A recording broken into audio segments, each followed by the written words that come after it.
I stood at this international bodybuilding competition, minding my own business and sipping my water, right when this American guy, Arnold McSun, stepped out onto the stage. Everyone lost their minds. Apparently, this guy's been juicing since he was 18, 17 cycles of gear, chest muscles thick enough to stop bullets, arms like 67 centimeters around when pumped. The announcer called him a legend with incredible drug tolerance, and I couldn't help myself. I shouted from my corner, "Drug-resistant sacred body," because that's exactly what he was, a fourth-grade pill-resistant constitution. With the right opportunities, this man could evolve into a ninth-grade tribulation-crossing holy body. I was genuinely impressed. My team leader's face went green. He told me to shut up because the foreigner couldn't understand me anyway. But I explained I was discussing the Tao with a fellow cultivator. All paths lead to the same destination, right? The way of drugs is still a way. This man carried the power of countless external pills in his mortal body, clearly extraordinary. I just wanted to know his refining method. Arnold spotted me and said in terrible Chinese, "Hey skinny boy, you're that natural Chinese lifter? I benched 260 kilos. How much you do?" I held up one finger. 100? I shook my head. 1,000? I shook my head again. Look, I once astral projected in my sleep and saw an old nascent soul ancestor shatter a mountain with one palm strike. So I told him, measuring strength in kilograms is small-minded. Strength is about cultivation, about enlightenment, about understanding heaven and earth. You pushed 260, sure, but did you understand it? Did you feel that thread of profound simplicity when your muscle fibers tore? Arnold looked like he wanted to die. But the competition had started. He went first. Veins bulging like pythons, eyes bloodshot like a man possessed. 260 kilos, one clean rep. The crowd went wild. Then it was my turn. I walked up to the bench. No warm-up, no screaming. I just took a deep breath, closed my eyes, and began chanting the golden light incantation. Heaven and earth, mysterious ancestor, 10,000 energies return to root. Through vast kulpas cultivate, prove my divine power. The announcer had no idea what to say. My team leader, face buried in his hands, explained that I was chanting to communicate with heaven and earth's spiritual energy to make the barbell lighter. Everyone thought I was insane. Fair enough. But then I grabbed that bar and pushed, 300 kilos. Smooth as butter. No screaming, no bulging veins. The barbell moved like some invisible force was lifting it with me. Calm, steady, with this unexplainable Tao rhythm. Arnold nearly popped one of the injection abscesses on his back from shock. He screamed that I must be on drugs, demanded to know what I was taking. I sat up, brushed off my shirt, and said calmly, "I'm not on drugs. Impossible. Natural training can't push 300. You're right," I agreed. Natural training can't. But I'm not doing natural training. I'm cultivating immortality. I explained it simply. You mortals treat your body like flesh. I treat mine like an alchemical furnace. You train muscles. I refine my Tao foundation. You rely on drugs to break limits. I rely on enlightenment. One day I was hauling cement at the construction site, and suddenly it clicked. Cement and barbells are fundamentally the same thing. Both are heavy objects, and heaviness is just a rule of heaven and earth. Once you understand the rule, it can't bind you anymore. That 300 kilos. To Arnold, it was 300 kilos. To me, it was just a rule called heavy. I wasn't pushing iron. I was pushing the Tao. The whole venue went dead silent. Arnold lost that day, and he didn't take it well. That night, I was meditating in my room when I sensed a massive disturbance of medicinal energy from down the hall. Arnold had locked himself in his room with a suitcase full of vials, testosterone, trenbolone, stanozolol, IGF, the works. He was injecting at double his normal dose, then triple, then quadruple, eyes red, muttering about showing me what real power was. I walked over and knocked on his door.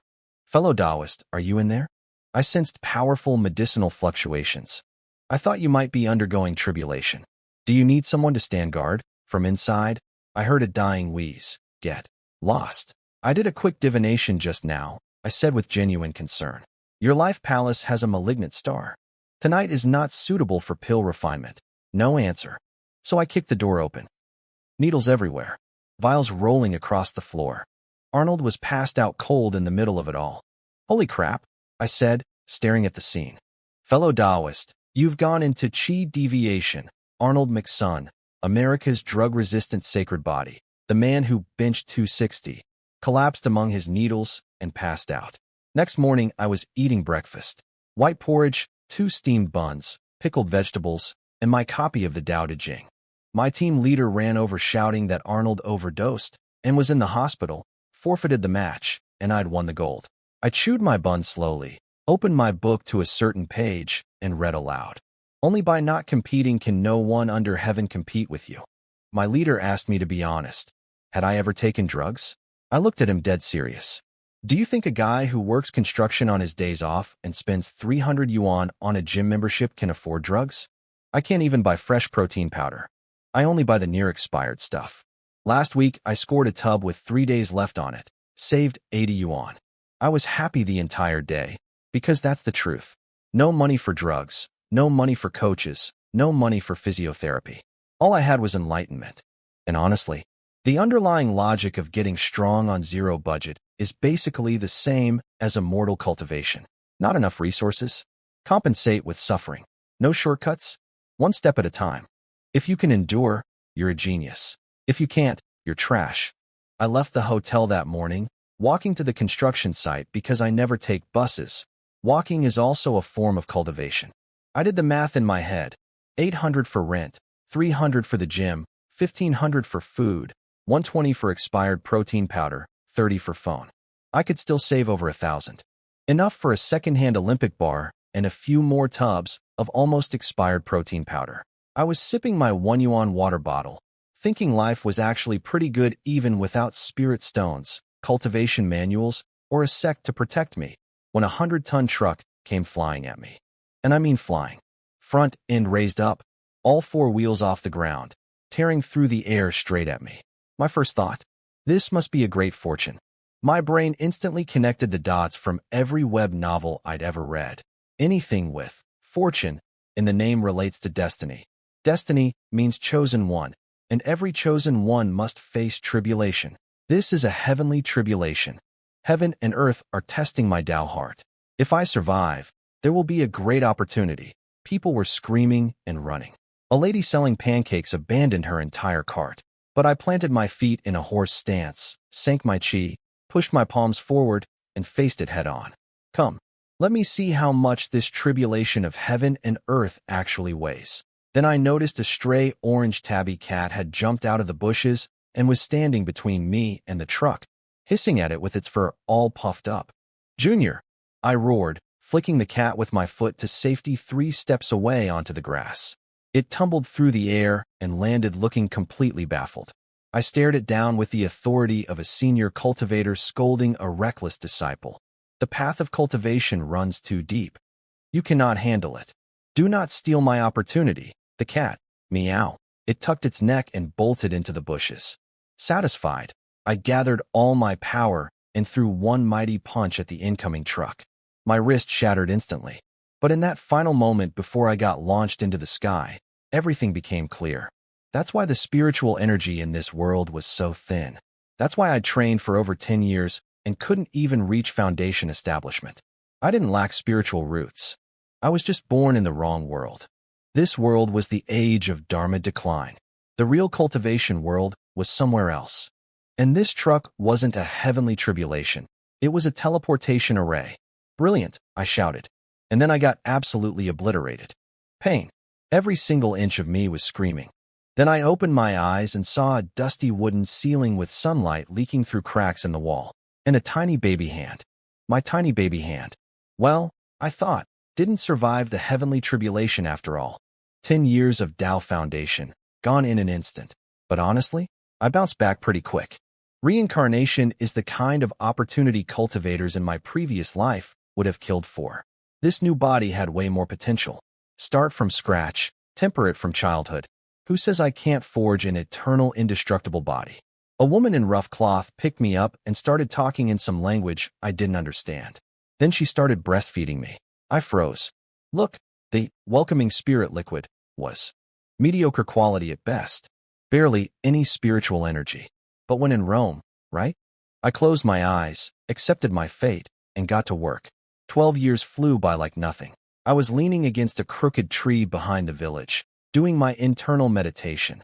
Couldn't actually see anything inside myself, but the routine kept me centered. I'd spent 12 years building this body's foundation. Bones set, meridians open, blood and chi flowing strong. The Tao foundation of this flesh vessel was solid. Problem was, the spiritual energy in this world was basically non-existent. Worse than the Dharma decline age. Forget foundation establishment, I couldn't even sense chi. But here's the thing I figured out. There are 10,000 methods, but only one Tao. Spiritual energy is Tao. Blood and chi are also Tao. If I can't feel spiritual energy, I'll just refine this physical body until my blood and chi reach their absolute peak. Then I'll prove the Tao through pure strength. Same plan as last life, honestly. Worked out pretty well until that truck showed up. Xiao Tian, my mother called from behind. The Lord's Knights are here to collect taxes. You're 112 this year, so you count as ahead now. Come back. Yeah, 112. That's how age works here apparently. Don't ask. I flipped off the tree branch and landed with bent knees, sinking my center of gravity. Part shock absorption, part breathing exercise. Mom stopped noticing my weird moves about 10 years ago. At the village entrance, a few dozen people had gathered under the old locust tree. When Mom and I walked up, the crowd parted for me automatically. Not out of respect, more like reputation. I'd built quite the resume in this village. Born sitting cross-legged and staring into space. Parents thought I was brain damaged. Almost got designated the official village idiot. At a year and a half, I chased the neighbor's big yellow dog around, trying to tame it as my mount. At 4, I started fighting. By 11, every kid in the village combined couldn't take me. The adults looked at me with this complicated mix of awe and pity. Good seed, born in the wrong dirt. The tax collection party arrived. 2 knights in chainmail with the Lord's crest on their surcoats. Horses tall and heavy-hoofed. Behind them, a carriage, then some attendants and soldiers. The village dogs tucked tail and hid. The lead knight reined in his horse and surveyed us peasants from above. I leaned against a small tree at the back of the crowd and studied him. His stance, how he gripped the reins, the angle of his sword at his hip. My eyes landed on a scar running from his ear down to his collarbone. Heavy killing aura, I assessed internally. At least 10 life or death battles. His blood and chi are declining, but the fighting spirit in his bones is still alive. I paused, then added, shame he was born in a Dharma decline world with no cultivation techniques. In a proper cultivation realm, he'd be at least a 3rd-level body refining outer disciple. I clicked my tongue in sympathy. Poor guy didn't even know what he was missing. The knight announced they weren't collecting taxes this year. The crowd buzzed with disbelief. Then he dropped the real news. The Lord's family was returning to the fief, and the young lady needed companions. They were selecting children around 112 to serve as attendants. Top performers could be promoted to squire knights. The mood shifted instantly.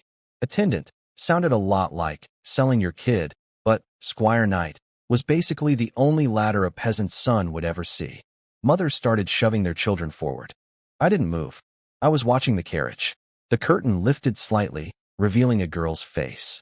Pale skin, delicate features, eyes full of the restless boredom of someone who'd been cooped up way too long. She scanned the crowd of dirty peasant kids, looked disappointed, and dropped the curtain. My mother's voice came softly, Xiao Tian. Do you want to go? Her expression was complicated. Hope, reluctance, and a look that said, I know exactly what you're thinking. Dad just stood there silently and finally said, then go. Don't embarrass us. The knight started inspecting the kids who'd been pushed forward. His expression got colder with each one. After 7 or 8, he walked to the carriage and spoke quietly. The curtain lifted to reveal an old hand with silver gemstone rings. A tired, worldly voice drifted out. That's it. This is the first village, sir. Don't bother looking. These mud farmers' children can't even stand straight. Tell the Lord we'll bring people from the capital, but that would take at least 2 weeks. Then 2 weeks. Wait, that was me. Every head turned. I walked out from the back of the crowd. Not fast, not slow. Even steps, stable center of gravity. 12 years of body training made that automatic. I stopped 3 paces from the carriage. Close enough to be noticed, far enough not to spook the guards. Calculated, obviously. The knight's hand went to his sword. Whose kid are you? My name is Jian Jack, I said, lifting my chin slightly. and looking past the knight straight at the gap in the carriage curtain. 12 years old. Son of old Jack the tenant farmer. I paused. I want to be an attendant. The curtain opened, and an old man leaned out. Snow-white hair combed perfectly, face carved with wrinkles that each spelled discipline. Dark gray robes, silver brooch at the collar, eyes dissecting me like I was a specimen. Tenant farmer's son. Yes? What can you do? Fight. A couple soldiers almost burst out laughing. The old steward blinked, then narrowed his eyes. You know that fighting in the Lord's manor gets you whipped? Depends who you're fighting, I replied evenly. Fighting enemies is called combat. Fighting allies is called fighting. The steward's gaze sharpened. He looked me over again, dusty rough clothes, grass sandals worn fuzzy, but decent build, and eyes that didn't belong to a farmer's son. Too still. Like deep water you couldn't see the bottom of. You said you want to be an attendant. Why? I thought about it and gave them an answer they could actually understand. Because I want to be a knight. And for a tenant farmer's son, this is the only path. Honest answer. Too honest for the steward to find fault with. He chuckled. A knight? With those stick-thin bones, you probably can't even hold a sword steady. I didn't argue. Instead, I turned to the scarred knight on horseback. Sir, could I borrow your sword to demonstrate? The knight frowned. Nonsense. Give it to him. The steward's voice lost half its laziness, replaced by something sharp and interested. Let him try. The knight hesitated, dismounted, and handed over his longsword. Standard knight's blade, nearly a meter including the hilt.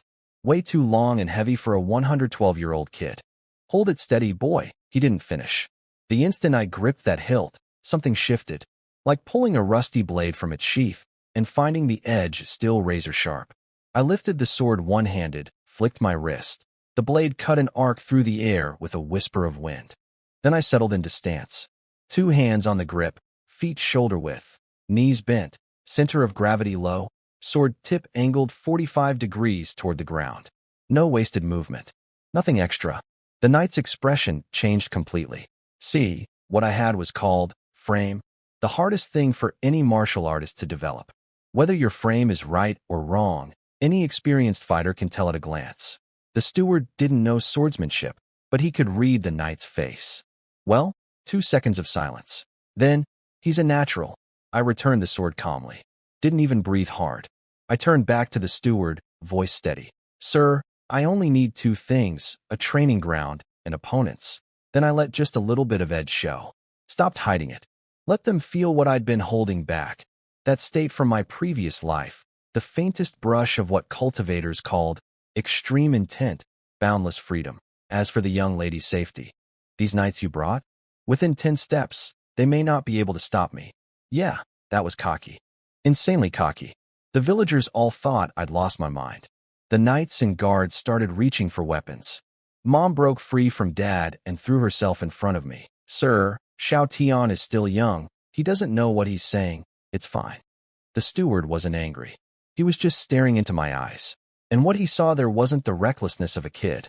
It was the certainty of someone who'd already seen the view from the top of the mountain and was now climbing back up from the bottom, knowing exactly where he was going. He rubbed his gemstone ring and finally spoke. You're interesting. The young lady does need a companion. But I should warn you, a companion means keeping the young lady entertained. She tells you to do something, you do it. Dancing, chess, reading, singing. Can you handle that? I went quiet for a second. Singing's not great. Dancing either. Then what can you do? I thought about it and said something nobody expected. I can make it so the young lady can go wherever she wants on the fief. Walk outside whenever she feels like it. No more being stuck inside a carriage. Something bumped inside the carriage, like someone accidentally hit the wall. The curtain twitched, then quickly settled back. The steward looked at me, the corner of his mouth doing that thing where someone's trying very hard not to smile. He tapped his cane on the carriage shaft and made his decision. Fine. You're in. He turned to the knight. Register him. Cancel the other villages. Head back to the manor. But sir, the other villages. Skip them. He waved his hand and settled back into the carriage. Send a knight to tell them taxes are waived this year. That's enough. A child like this. One is plenty. He gave me one last look, something unreadable in his eyes. Get on, boy. I turned around and looked at my parents in the crowd. Mom stood there, lips trembling, eyes red, but she didn't cry. She just nodded hard, over and over, like she was saying, "Go. Don't look back." Dad waved his hand and smiled for the first time in forever. I nodded back at them, turned, and walked to the carriage. I didn't look back. The carriage started moving, wheels grinding over the dirt road, kicking up yellow dust. I sat on the tail board with my legs dangling, watching the village shrink into a gray smudge behind me. I looked down at my hands. Thin, bony knuckles. This world may not have spiritual energy, I told myself. But no spiritual energy doesn't mean you can't cultivate immortality. 10,000 methods, one Tao.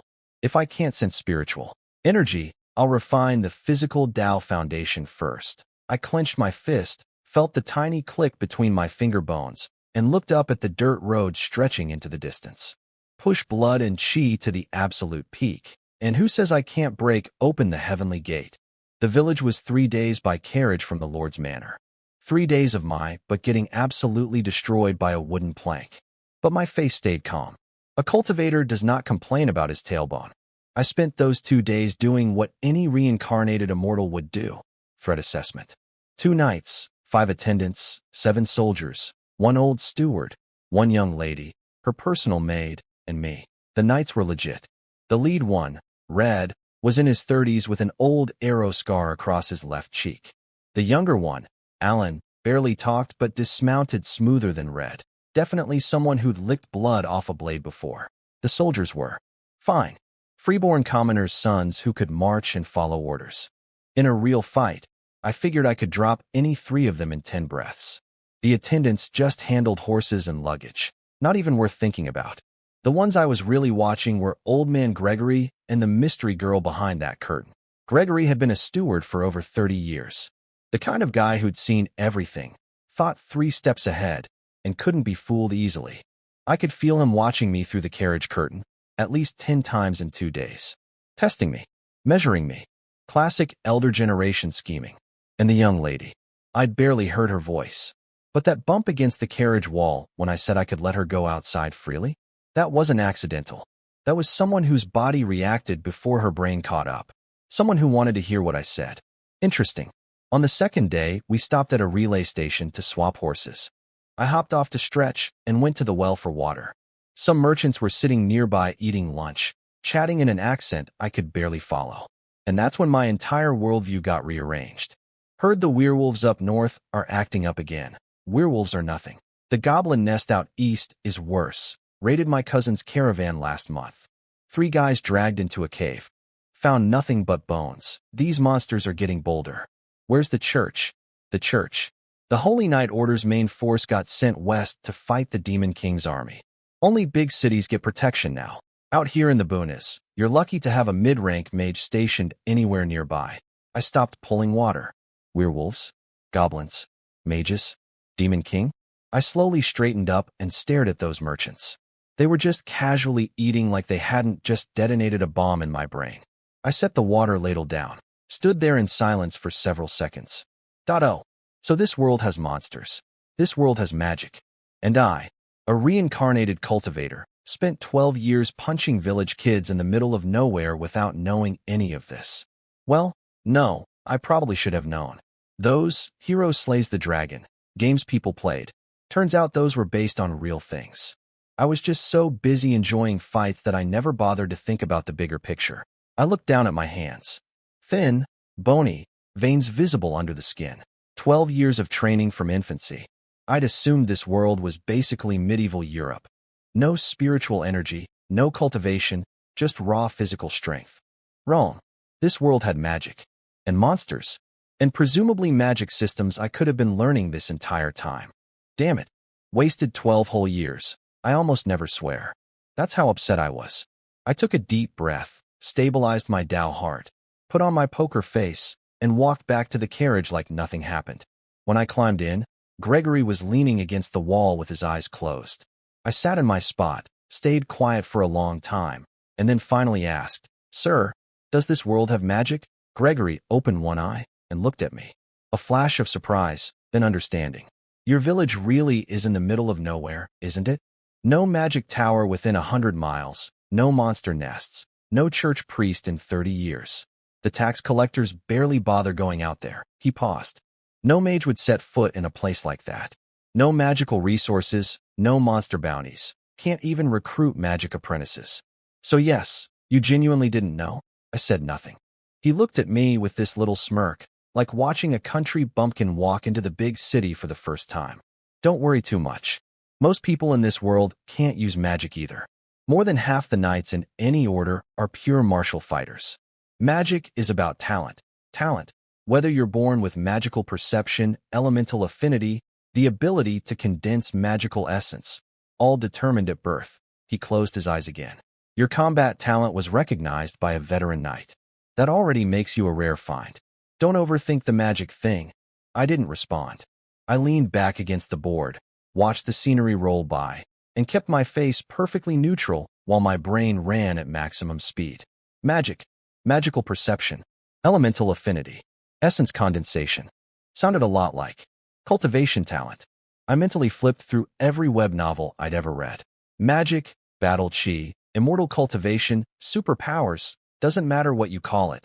The underlying logic is always the same. Some people have the gift, some don't. Some can sense it, some go their whole lives never knowing it exists. I'd been in that village for 12 years and never sensed anything supernatural. Was that because the village truly had zero magical resources? Or because I simply didn't have the talent? If it was the second option, that was a problem. Last life, I built everything from nothing. 10 years of grinding, took a heavenly tribulation head-on. But that was body cultivation, muscles, bones, blood, and chi. A path anyone could walk. If magic was truly decided at birth, I wouldn't even get through the front door. I closed my eyes and shelved the question for now. No rush. Get to the Lord's Manor first. Figure out how magic actually works in this world. If I have talent, train it. If I don't, find a way to upgrade my talent. My previous life's web novel library had plenty of methods for that. The carriage arrived on the third afternoon. I jumped off the tailboard and looked up. Not the castle I'd imagined, more of an estate. Gray-white stone walls, pointed tower roofs, neatly trimmed hedges all around. 2 guards at the gate snapped to attention when they saw the carriage. Gregory climbed out, straightened his collar, and said, "Follow me. You'll meet Lady Alina first, then we'll arrange your quarters." Haven't I already seen her? I was confused. But then I figured this was probably some noble formality thing, so I shut up and followed him through the gate. The stone path inside was clean enough to see your reflection. Flower beds lined both sides with plants I couldn't name. The air carried a faint scent of grass and wood. I took a deep breath. My feet slowed slightly. This scent was different from anything in the village. Not floral. It was crisp, with a hint of coolness. In my previous life's web novels, certain rare spiritual herbs and heavenly treasures would emit the scent of spiritual energy. Of course, the far more likely explanation was that I'd just never seen these particular flowers before. But what if? I memorized the location. Something to investigate later. After walking for a bit, Gregory stopped in front of an ornately carved wooden door and knocked twice. "My lady, I've brought him." A girl's voice came from inside. "Come in." The door opened into a sitting room bigger than my entire house back in the village. First thing I noticed was the embroidered tapestry on the wall. Some family crest, stitching so fine it probably cost more than everything my parents owned combined. Bookshelves by the window packed with leather-bound volumes. Gold lettering faded from actual use. Fireplace crackling away, making the whole room toasty warm. And there she was, standing by the window with her back to me. She was holding a short staff inlaid with a gemstone. Dark wood, blue stone glowing faintly at the tip. Light blonde hair in 2 braids with ribbon bows. She turned around. I recognized her immediately. The curtain peeker from the carriage. About 112 years old, face like a porcelain doll, skin so pale she'd clearly never been introduced to sunlight, lips a faint pink. Light blue dress with embroidered collar and cuffs, white lace socks, little black leather shoes. Very put together, very noble. But her expression wasn't what I expected. I'd imagined all sorts of spoiled princess types. The tantrum thrower, the "I'm better than you" ice queen. Nope. She was just bored. Not regular bored. Deep in the bones, seen everything, nothing matters anymore bored. Her gray-blue eyes had this fog over them like no emotion could get through. In cultivation terms, This was decline of the heroic spirit. Concerning, honestly. She looked me up and down. Eyes paused on my dusty clothes, swept over my crooked grass sandals, landed on my face. 3 seconds total. Not even properly judging me. More like confirming whether I existed at all. She looked up at Gregory. Just one? One should suffice, my lady. You can try him out, and if he's not suitable, whatever. They're all the same. No anger. No pouting. Just pure, flat acceptance of a mediocre outcome. She walked to the sofa, sat down, skirt fanning perfectly across her knees, a movement she'd obviously rehearsed 1,000 times. She pointed at the chair opposite. Sit. I didn't sit. I just stood there, looking at her calmly. The firelight danced across my face and stretched my shadow long across the floor. She raised an eyebrow. What? Don't know how to use a chair. I do. But in my village, children stand when adults talk. I wasn't sure if the same rules apply here. She snorted a laugh, then immediately killed it, like she was annoyed at herself for being amused so easily. The rules here are simple. When my father, Viscount Pompey, isn't around, I am the sky. My rules are the rules. She said it casually, but I could tell she was someone used to giving orders and having them followed without question. I sat down. Name, Gition. Age, 112. Skills, fighting. Her expression was an exact copy of Gregory's from 3 days ago. Brief surprise, then narrowed eyes. Fighting? She repeated it like she wasn't sure her ears worked. Do you know what I need a companion for? Entertainment. And you think fighting is entertaining? Now this was my area of expertise. I patiently explained. That depends on how you fight. If you just stand still and let someone hit you, sure, that's boring. But if it's a proper exchange, I don't know how to fight. I can teach you. Silence. The kind of silence that rings in your ears. Nothing but the fireplace crackling and some bird calling outside the window. Gregory coughed behind me, clearly trying to signal that I should maybe watch my mouth. Apparently, not many people talk to the young lady like this. But she wasn't angry. She looked at me, her little black shoes swinging gently below the sofa, and some of that fog in her eyes cleared just a fraction. Underneath it, buried deep, was a tiny flicker of curiosity, like a fish swimming under a frozen lake. You could barely see the outline, and if you got too close, it would vanish. You've got nerve, she said. The last person who talked to me like that is currently peeling potatoes in the kitchen because they said something wrong, because she was boring. Boring people aren't worth keeping around. She stood up and walked over to me. Her skirt swayed with each step. She stopped right in front of me, looking down. At this distance, I could smell a faint scent on her, something like herbs mixed with fireplace smoke. You'd better not bore me. I looked up at her. From this angle, I could see the exact color of her eyes, pale gray-blue, clean and cold. I won't, I said, dead serious. She stared at me for a few seconds, then turned and drifted back to the window. Same unhurried pace, but with something slightly different about it. She spoke to Gregory in that careless tone of hers. Give him a room, close to mine. Then she added, starting tomorrow, he takes me outside. Gregory hesitated. My lady, outside is. Her voice got impatient, like this was an argument she'd had 100 times. I know. It's not safe. That's why I need someone who can fight. Isn't that why you brought him? Gregory opened his mouth. He probably wanted to say that not safe was an understatement. Werewolves, goblins, bandits, deserters. What good was one 112-year-old boy who could punch? But he said nothing, just nodded. In this household, the lady's word was law. When the Lord was away, she was heaven itself. Her rule, everyone's rule. I stood up and followed Gregory out. At the door, her voice came from behind me. Oh, you said you could teach me to fight? I stopped and turned around. She was leaning against the window. Firelight cut sharp angles across her face. That blue dress pulled on the carpet, collar embroidery flickering in the shadows. She was still holding that staff, the gemstone rotating its soft blue glow. Yes, let me tell you something. She raised the staff and pointed it at me. Then she said something in a language I didn't understand. Short, sharp syllables with a strange rhythm. Not normal human speech, more like some ancient, innate chant. A ball of fire bloomed out of thin air. Half a foot above the staff's tip, a fist-sized fireball materialized from nothing. Orange-red light instantly flooded half the room. Heat blasted my face, carrying a faint sulfur smell. Her face in the firelight looked almost unreal, those gray-blue eyes reflecting the dancing flames. She tilted her chin up with a little smirk. Humph. What good is fighting? Mages are the most powerful. My pupils contracted hard. I stared at that fireball like I was trying to swallow it through my eyeballs. My brain went into overdrive. Every web novel I'd ever read came crashing through like a dam breaking. Fireball technique. No. Wait, that's not a technique. That's externalized spiritual power. Only chi refining stage cultivators can do spiritual energy materialization, her condensation speed, equivalent to chi refining stage. Foundation is shallow, but the method is correct. So that's how it is. The magic of this world is a variant of spiritual root cultivation.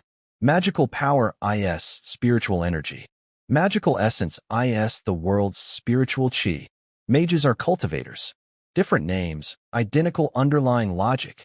My lips were trembling. I was muttering under my breath, quiet enough that only I could hear. Samadhi, true fire. Spiritual energy materialization. Refining essence into chi. Her fireball hasn't even purified the chi yet. It's barely a mortal flame. Doesn't even rank as first grade.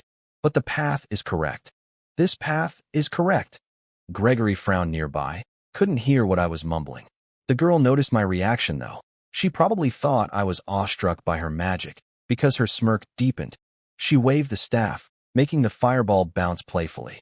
Well, still think fighting is useful? I took a massive breath and physically wrestled that tsunami of excitement back down into my chest. My face went calm again, but the fire in my eyes didn't die. It just sank deeper where nobody could see it. I wanted to ask so many things. How did you learn this? Who taught you? Can I learn? But Gregory tapped my shoulder and nodded toward the door. I had to leave. As the door closed behind me, I heard her laugh quietly. Short, light, almost to herself. But I had zero bandwidth for that laugh. My brain was entirely consumed by the fireball. Walking down the corridor behind Gregory, my thoughts were racing. Magic. This world actually has magic. And it runs on the exact same logic as immortal cultivation. Externalized spiritual power, elemental affinity, divine sense manipulation, just different labels. So the question is, can someone without magical perception use the martial path to Tao method to cultivate magic? Or is there a way to artificially upgrade spiritual roots? My previous life's web novel library had at least 17 methods: marrow cleansing pill, spirit opening fruit, 9 revolutions tendon changing scripture, heavenly demon disintegration technique. No rush. First figure out this world's magic system completely, then see if I can graft cultivation methods onto it. And if nothing works, I clench my fist. Then I prove the Tao through pure physical force. No spiritual roots? Then I refine this body to the absolute limit and simulate spiritual power with blood and chi. Last life, I tanked a truck-sized heavenly tribulation head-on. This life, I'll achieve sainthood through flesh alone. Gregory led me to my room. Small but clean, a bed with cotton sheets, a desk with a water jug, a half-open wardrobe with spare clothes. Way better than my straw mat back home. The window faced the estate's training grounds. Sand pit, wooden training dummies, archery targets, weapon racks lined with swords and spears, all fading into the evening dusk. Starting tomorrow, Gregory said, mornings with the lady, afternoons free on the training field. Weapons and armor will be provided. I nodded. He turned to leave, took 2 steps, then stopped without looking back. His voice dropped lower. The young lady is a mage. She doesn't actually need protection.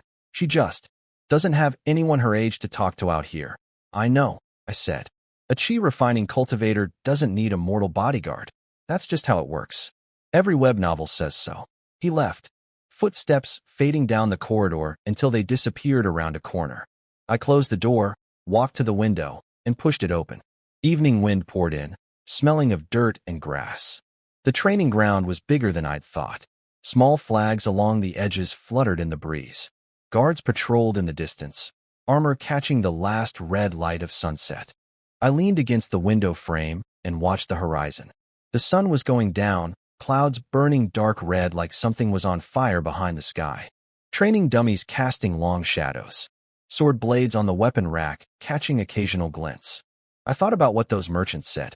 Werewolves, goblins, mages, holy knight orders, and a demon king. This world had way too much I didn't understand yet. But that was fine.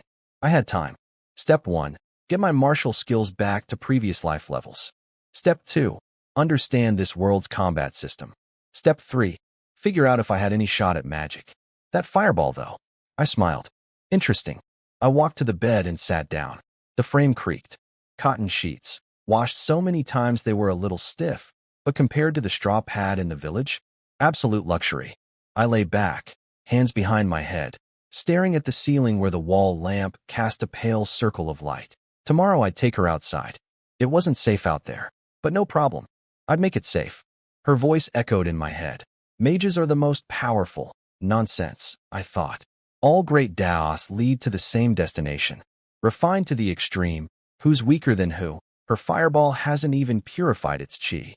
At best, she's at chi refining stage, great perfection. And me? I looked at my hands. I may be immortal right now, but my Dao heart has been forged through 2 entire lifetimes. Just give me time. I looked out at the night sky, where the first stars were beginning to appear. I will stand supreme over all of eternity in this world. Next morning, I got woken up by knocking at the crack of dawn. I'd barely slept anyway. The bed was too soft, the blanket too warm, completely different from my straw mat back home. But the real reason I couldn't sleep was that fireball. It just floated there on top of her staff like a tamed star. No fuel, no oxygen, just vibing. I couldn't stop thinking about it. I was still sitting up in bed when the door swung open, and Alina marched in carrying a book thick enough to kill a man. She'd changed into a light purple dress today, braids tied with matching purple ribbons, looking like she stepped out of a painting. If paintings could stare down at you like you were a hamster. She dropped the book on my bed. Thud. The whole bed frame shook. I looked at it. Leather-bound, gold lettering, gold-dusted page edges gleaming in the morning light. 500 pages minimum.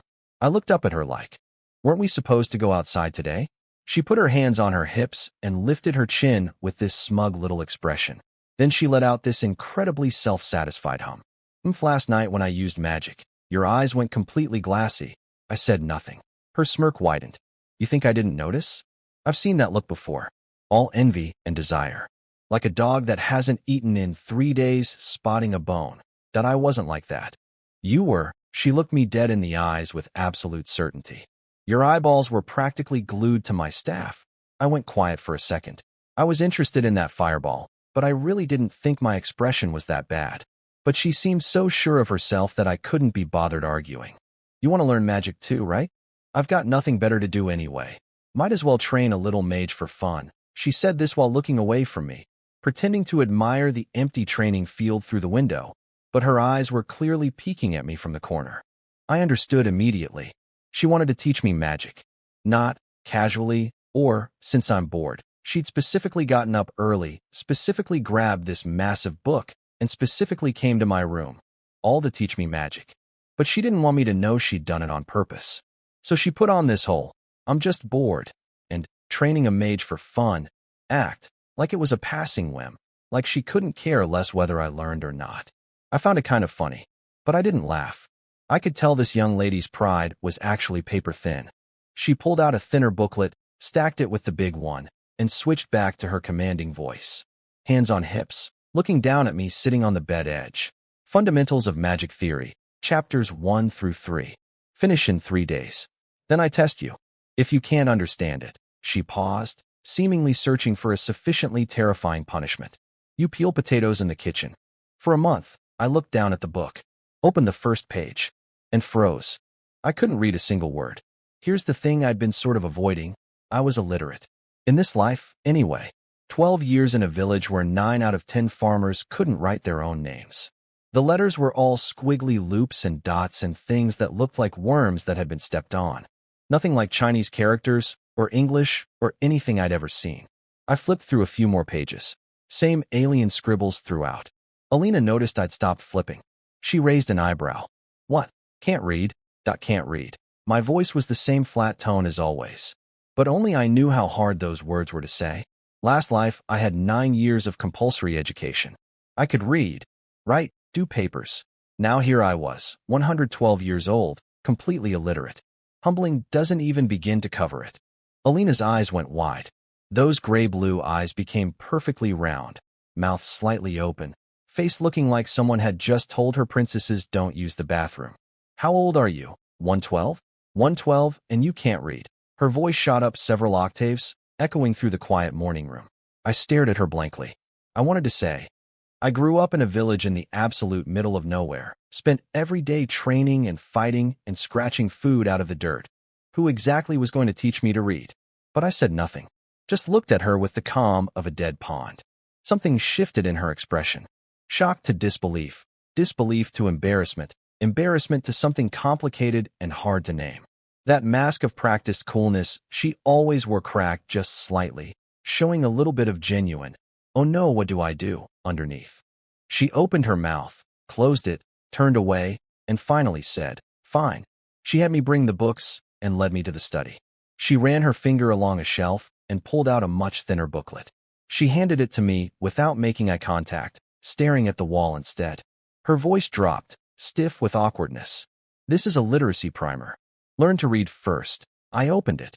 First page had a circle drawn on it with a word next to it. She leaned over and pointed at the circle. "This is the word for sun. See how the shape looks like a sun?" I looked at it. Different from the Chinese character, different from the English word, but she was right. It was basically a circle with little rays around it. Pictographic. Easy. I memorized it. She turned to page 2. A crescent shape. "This is moon. This is mountain. This is water." After 5 words, she stopped and looked at me. "How many do you remember?" I picked up the charcoal pencil and wrote all 5. Every stroke correct. Alina blinked. "Okay, so you're not completely hopeless. Continue. 5 more." I wrote them all. 5 more. All correct. Her expression started getting suspicious. She closed the primer and stared at me. "You're sure you've never learned to read before?" "Never." "Then how are you memorizing so fast?" I mean, they were basically pictographs. Someone shows you once and you get the gist.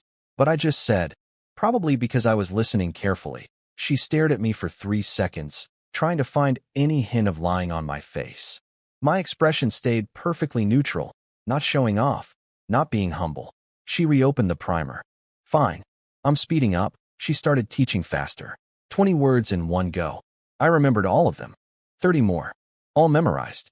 Her finger flipped pages faster and faster, her voice speeding up with it. She was testing my limits. 10, 20, 50, 100.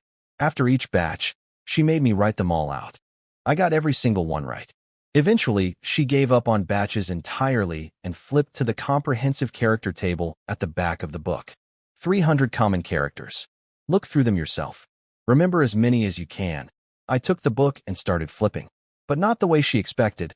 I didn't stare at each character and repeat it over and over. I just scanned the shape, glanced at the meaning, and moved on. A whole page of 15+ characters in a few seconds.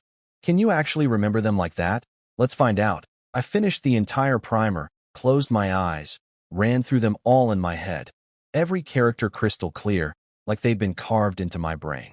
My memory was always a bit better than average in my past life, and this body's specs seemed even higher. I opened my eyes, grabbed the charcoal pencil, and wrote out all 300 characters from start to finish. Got one wrong. Wrote a stroke in reverse order, but the character itself was correct. Alina stood beside me, staring at the page covered in densely written characters, completely speechless. I asked, "Didn't you say normal people take half a year to learn common characters?" She took a deep breath.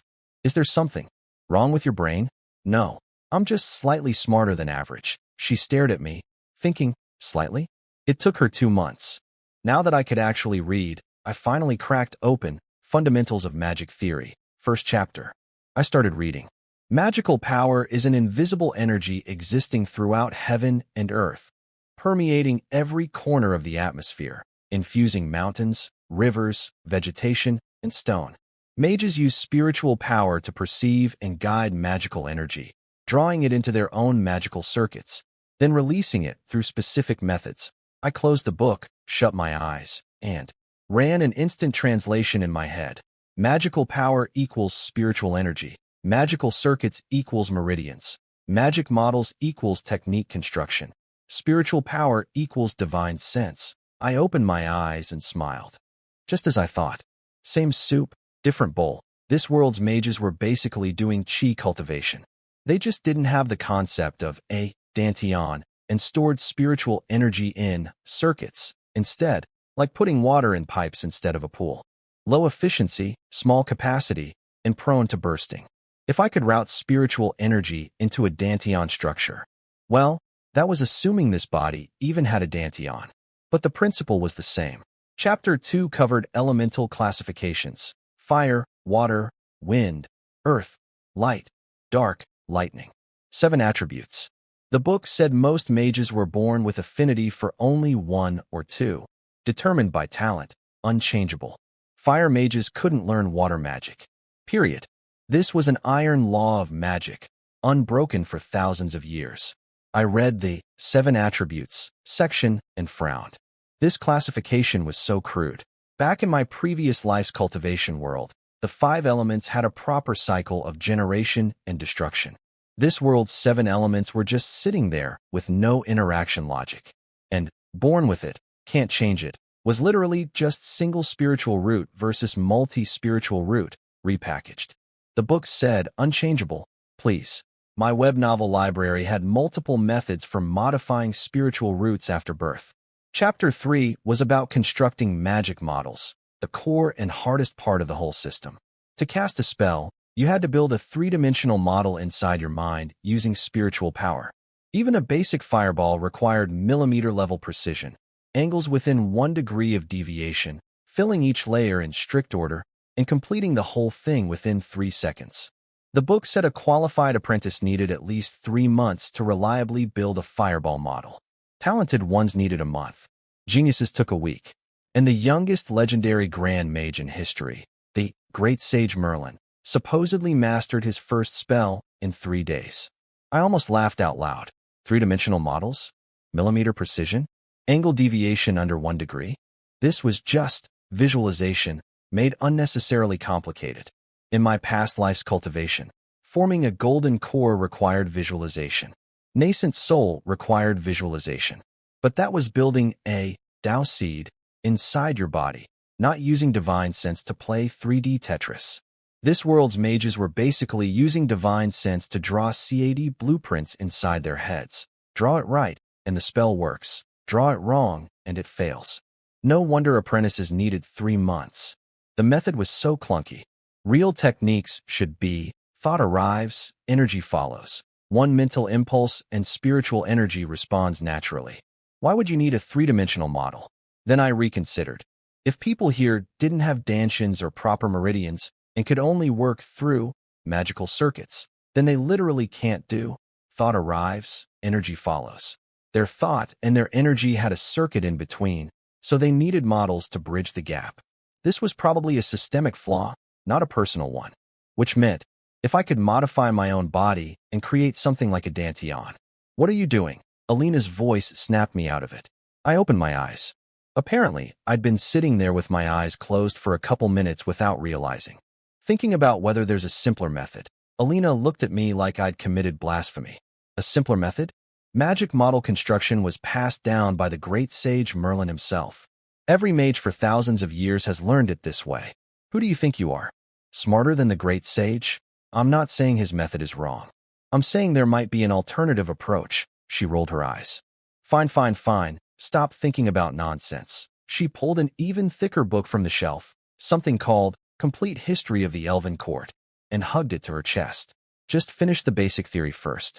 3 days, through chapter 3. I'll test you. If you fail, potato peeling. Good. You remember. She walked to the door, stopped without turning around, and said, breakfast will be sent to your room shortly. Eat it while it's hot. Don't blame me if it gets cold. Then she slammed the door. Bang. Footsteps fading down the corridor. I sat on the bed looking at the steaming porridge and sliced bread on the table. In all the web novels I'd read, every protagonist who transmigrated to another world came loaded with cheat abilities, heaven-defying talent, learning magic in 1 day, becoming a genius in 3. Me? Still a rookie. Still had to grind. I bit into the bread. Delicious. 100 times better than the black bread in the village. While chewing, I thought, if this world's magic really is as complicated as the book says, why can't it be simplified? Back when I was lifting weights, I saw so many people overcomplicating things. Golden ratio training, supersets, failure training methods. In the end, the only thing that actually worked was one principle: progressive overload. Can do 10 today? Try 11 tomorrow. That's simple. What's the essence of magic? The book says, perceive magical power, guide magical power, release magical power. 3 steps. If I could simplify those 3 steps to their absolute minimum, who needs a 3-dimensional model? I put down the bread and closed my eyes. Time to try perceiving magical power. The book said it was invisible energy existing everywhere in the world. I emptied my mind and tried to feel for anything invisible around me. 1 minute. Nothing. 2 minutes. Nothing. 5 minutes. I felt like an idiot. 10 minutes. Still nothing. I opened my eyes and let out a long breath. Maybe my method was wrong. Maybe I just didn't have the talent for magical perception. But I refused to accept that. I remembered the first time I walked into a gym in my past life. Couldn't even push an empty bar. The trainer, decent guy, at least he didn't try to sell me expensive lessons, just told me, "You're not built for this." I didn't believe him. 1 year later, 60 kilos. 3 years, 100. 10 years, standing on the podium at nationals with a bronze medal. That trainer would have eaten his words. I closed my eyes again. This time I didn't rush to perceive anything. Instead, I used the meditation technique from my web novels. Proper, entering stillness. Deep breath in. Visualize true chi entering through the crown of the head. Slow breath out. Visualize impure chi leaving through the soles of the feet. After 3 breaths, my heartbeat slowed. The sounds around me, wind, birds, footsteps in the corridor, seemed to be separated by an invisible membrane, becoming distant and muffled. I turned my awareness inward. Blood vessels, muscles, bones. I could vaguely sense all of them, but that wasn't what I was looking for. I was looking for the tentacle of divine sense. Web novels say everyone has divine sense, just varying in strength. An ordinary person's divine sense is like a lamp covered by thick cloth. Light can't escape. The goal of cultivation is to pull that cloth away. I imagined my consciousness like water, slowly spreading outward from the point between my eyebrows. Very slow, very gentle, like a drop of ink falling into clear water, gradually diffusing. And then, in that absolute stillness, I felt something. Incredibly faint, like a spider's thread in darkness, barely brushing against my awareness. That's it. Spiritual energy. No, this world's magical power. I didn't try to grab it. I just sat there quietly, feeling it exist. The sensation was strange, not touch, not hearing. More like my divine sense had opened its eyes for the first time and seen a blurry light. Spiritual root. I have a spiritual root. Easy to miss, but it's definitely there. I slowly opened my eyes. The porridge on the table was still steaming. I looked at my hands. Nothing had changed. I couldn't shoot fireballs, couldn't control water, couldn't make anything move even a little. But I know where the road is now. So that's how spiritual energy works in this world. I grinned crookedly. This confirms it. 7 elemental affinities equals 7 types of spiritual roots. This is still a cultivation world. Same soup, different bowl. I drank some porridge, set down the bowl, and reopened Fundamentals of Magic Theory from Chapter 1. This time, every word made sense. Every sentence was clear. I started taking serious notes, drawing knowledge structures with charcoal pencil, listing key points and reorganizing everything through a cultivation framework. I read fast and carefully. Thanks to all those cultivation web novels from my past life, I understood this stuff way quicker than anyone here would expect. 3 hours in, I'd finished half the book. Then my speed picked up even more. Any unfamiliar characters, I looked up in the dictionary. By evening, I'd finished the whole thing. The dinner a servant brought had gone cold on the table. Didn't touch it. I was still reading. Like a drowning man clutching a piece of driftwood. Like a starving person who finally found food. This world had so much I didn't understand yet. But I had time. And now I had books. And I had someone willing to teach me. Even if she said it was just for fun, I smiled to myself and muttered, "She says it's just for fun," but she showed up at dawn carrying a 500-page book to my room. That's not for fun. Even elders who formally transmit cultivation techniques aren't this dedicated. As the saying goes, great horses are common, but great mentors are rare. Alina's kindness to me is no less than that of an ancient sage to his pupil. This debt, I'll remember it. I spent 2 days reading that Fundamentals of Magic Theory book 5 times cover to cover. By day 3, it wasn't a book anymore.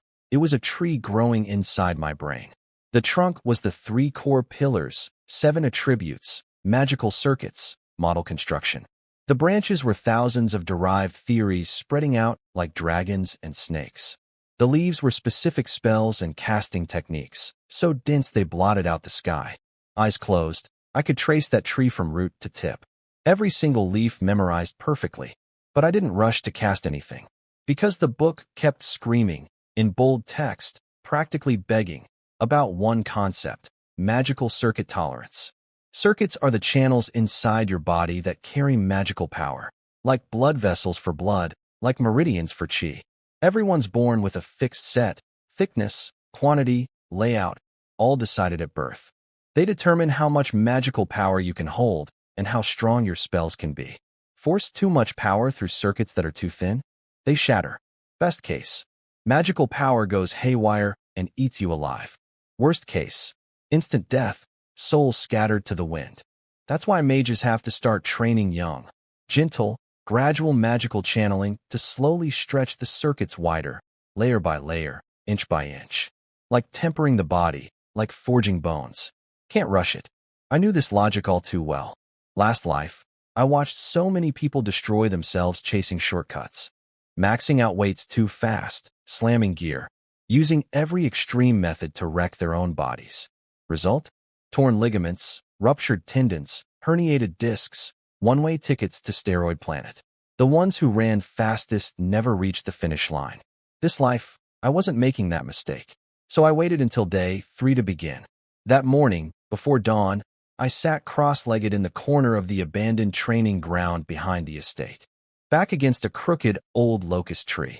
Weird, bright-colored mushrooms growing in clusters at the base. Air carrying the dry cold of late autumn. Ground cracked like an old map. I closed my eyes. Past life meditation experience. Activated. Empty the mind. Sink the consciousness. Become a still lake. No ripples, no dust. At first, nothing. I don't know how long I sat there. Maybe an hour, maybe half a day. Then the feeling came. Like the thinnest veil imaginable brushing across my cheek. So light it barely existed. But my awareness caught it in that instant, like grabbing a thread of light in total darkness. I steadied my mind and kept sinking deeper. Gradually, that veil became clearer. It was everywhere, drifting in the air, hovering above the ground, clinging to the tree trunk, even floating on the caps of those weird mushrooms. Like an ultra-faint mist, thick as paste in some spots, thin as smoke in others, but never completely gone. The book called it magical essence. I called it spiritual energy. Names don't matter. What matters is I could sense it. By noon the sun was at its peak, pale light splashing through gaps in the canopy, shattering into gold coins on the ground. My back was soaked through with sweat, the price of extreme mental concentration. I started trying to guide magical essence into my body. This step was 100 times harder than sensing it. The stuff was alive. The harder you tried to grab it, the more it slipped away, like a mudfish squirming through the gaps between your fingers. I tried again and again. Every time, right at the moment of success, that thread of essence would spook like a startled fish and scatter into nothing. I stopped. Deep breath. Sink the chi. Still the heart. Start over. This time I changed my approach. Instead of grabbing, I gently wrapped my spiritual power around the essence. Like cupping a butterfly in my hands, giving it space, giving it time, letting it calm down on its own. Taming it. An entire morning. That's how long it took to guide one hair-thin strand of essence to my fingertip. It rested there for less than 2 seconds, grayish-white, faintly luminous, like an impossibly fine silk thread catching sunlight for just a flash.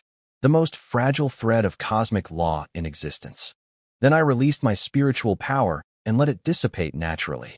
I opened my eyes and flexed my stiff fingers. No rush. Take it slow. In the afternoon, I started trying to build a magical circulation inside my body. Following the book's method, use spiritual power to guide magical essence into the circuits, make it flow along a specific path, starting from the fingertips, traveling up the inner arm, through the wrist, forearm, elbow, turning at the shoulder, passing under the collarbone, merging into the main chest circuit, then descending through the abdomen, flowing out the other hand and back into the world. The most basic circulation route. Every apprentice's first path.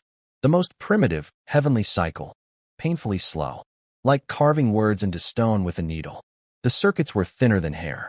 I could actually see them inside me, dried up riverbeds that had been empty for ages, narrow and shallow, walls covered in tiny cracks, looking like they'd crumble to dust if I breathed wrong. Every inch the essence advanced, I felt a stabbing, dull, aching pain, like muscles being torn to their limit, like bones being ground down and reforged inch by inch. Well, I sighed. Looks like I can't avoid needing a foundation establishment pill. My gaze drifted down to those brightly colored mushrooms at the base of the tree. Deep purple caps edged with a faint blue glow. They looked exactly like the inspiration mushrooms from my past life's web novels. My brain automatically pulled up the entry. First-grade low-rank spiritual herb. Contains trace amounts of spiritual power. Commonly used as supplementary material in refining foundation establishment pills. Toxic when eaten raw. Mild cases cause hallucinations. Severe cases cause death. Must purify impurities with spiritual power before consumption. But this isn't a cultivation world. These might not be inspiration mushrooms. They could just be regular poison mushrooms. Eat one and die. I stared at those mushrooms for a moment. The book says circuits need to be widened gently, without rushing. But that assumes you have a teacher guiding you and resources to help. I'm a tenant farmer's son. No foundation establishment pill. No marrow cleansing elixir. Can't even afford a decent magical potion. If I go by the book, how many circuits will I open in 10 years? I gritted my teeth, grabbed a fistful of mushrooms, and refined them on the spot. The path to immortality is fighting heaven, fighting earth, fighting man. I've been refining chi for years. It's time to stare death in the face. I crushed them into a ball shaped like a pill and swallowed it in one gulp. Boom. Concentrated medicinal power exploded through my entire body like lava being poured into my veins. Like a flood smashing through a dam. My eyes went blood red. In my delirium, I saw visions. A green lotus blooming in primordial chaos, swaying elegantly. Tao runes carved on every petal. A white-robed youth standing on a mountain. Peak. Back to all living beings, leaving only the words. At the end of the immortal road, who stands supreme? A bronze ancient sword falling from the highest heaven, for characters carved on.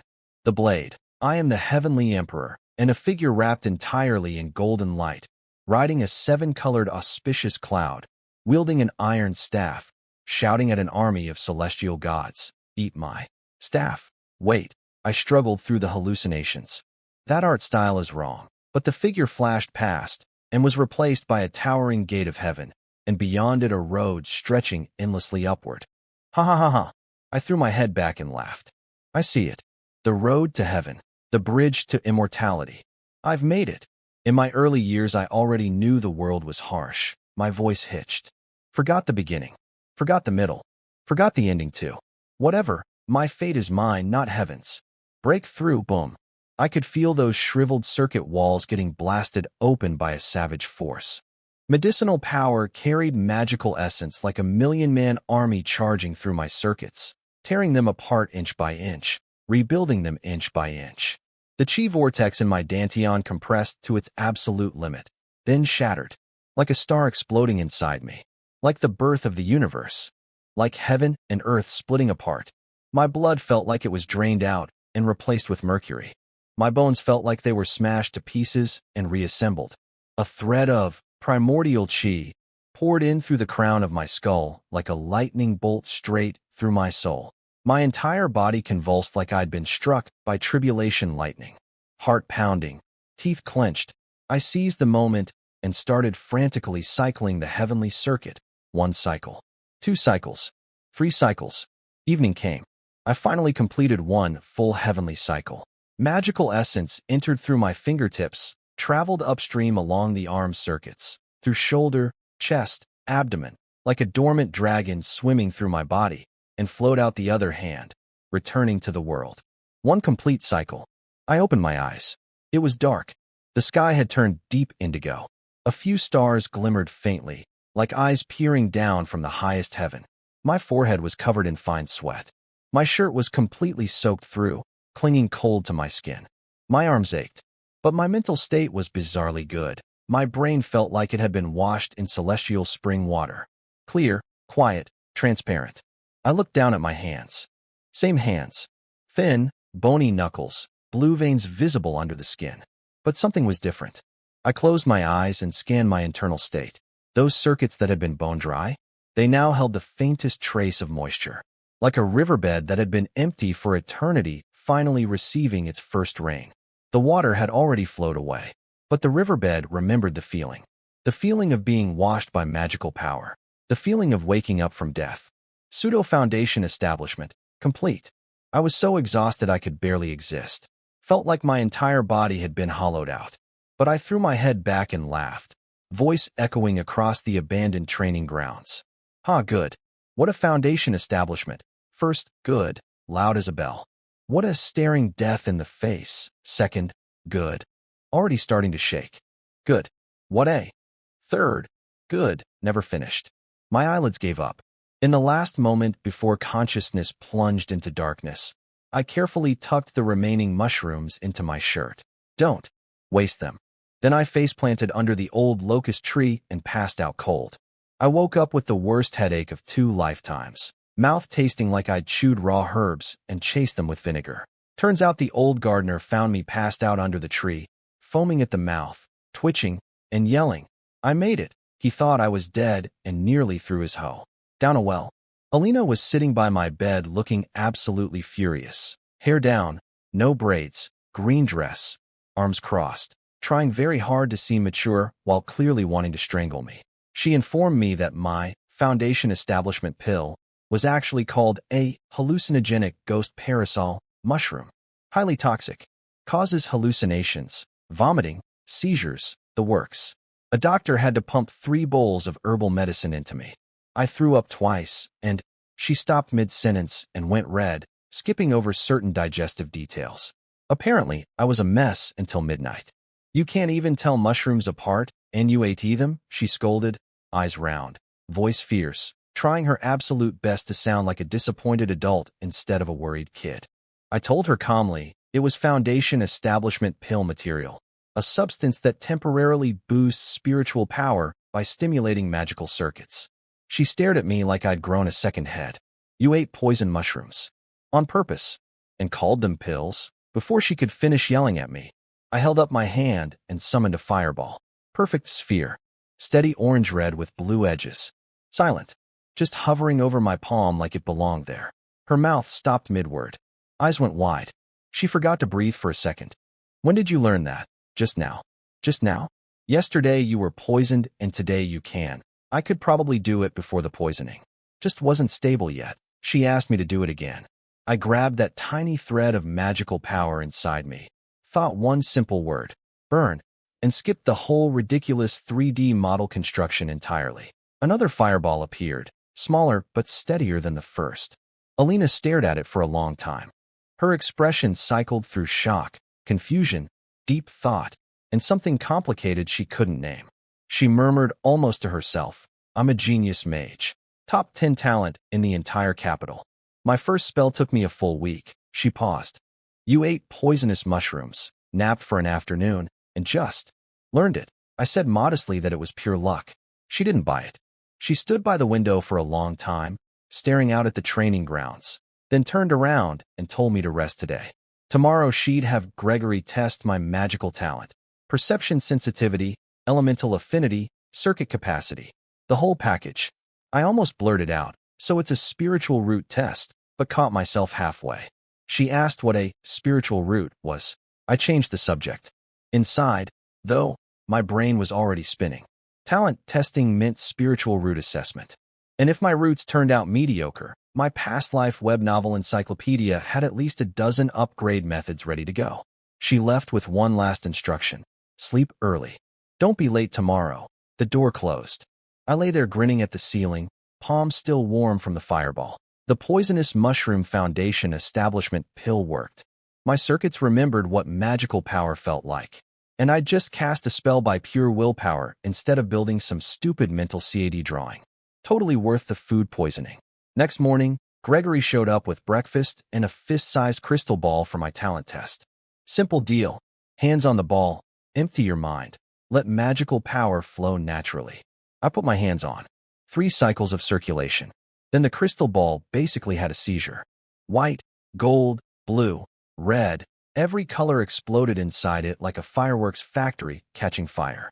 The thing was glowing so bright it hurt to look at. The copper base started humming. Gregory's face went pale, and he told me to stop.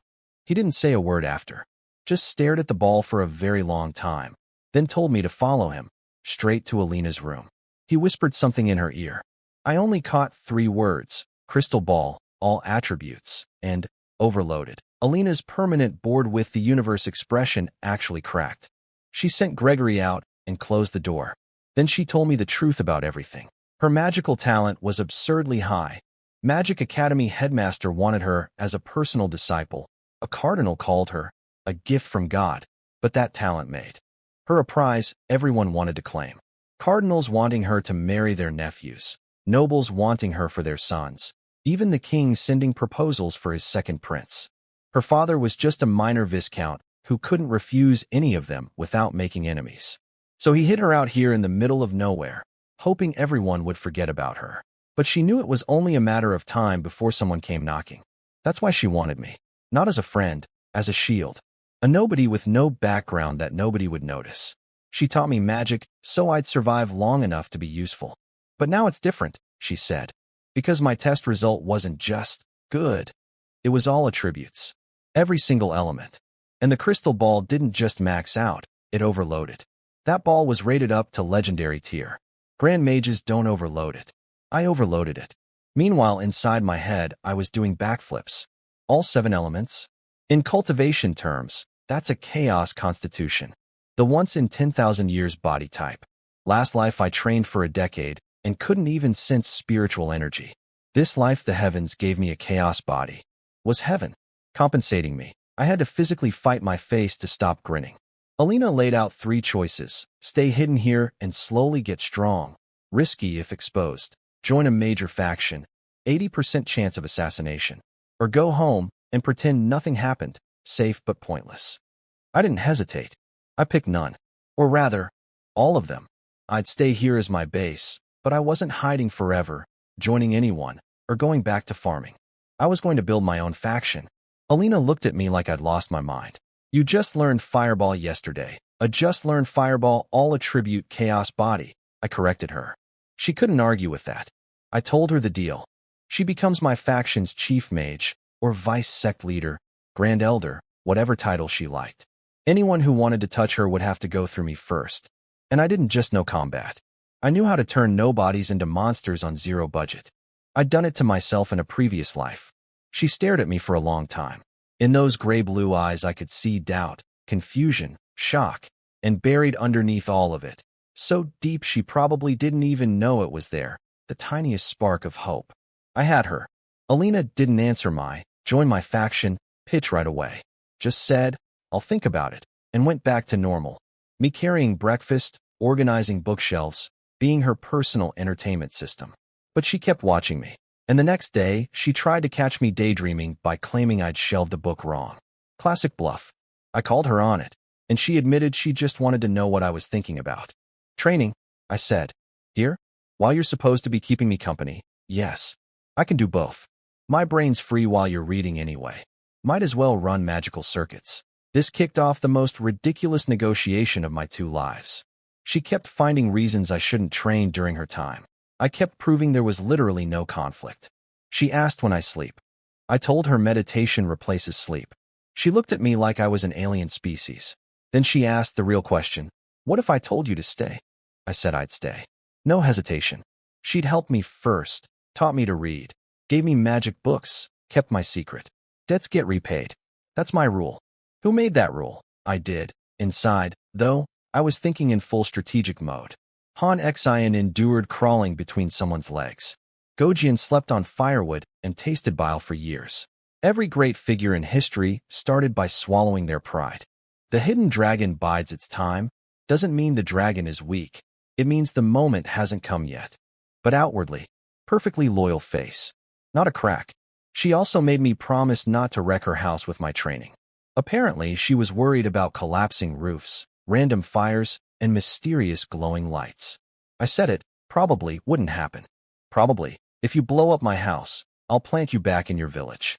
Bury you in dirt, water you, and see if a normal person grows out next year. I told her with a straight face that I'm not a mushroom and can't be planted. She snorted, hid behind her book, and mumbled from behind it. Just don't cause trouble. Deal accepted. Hidden dragon mode. Engaged. 6 years passed in a blur of seasons, training, and Alina pretending she wasn't worried about me. Spring I'd forget to pick flowers because I was running magical circuits.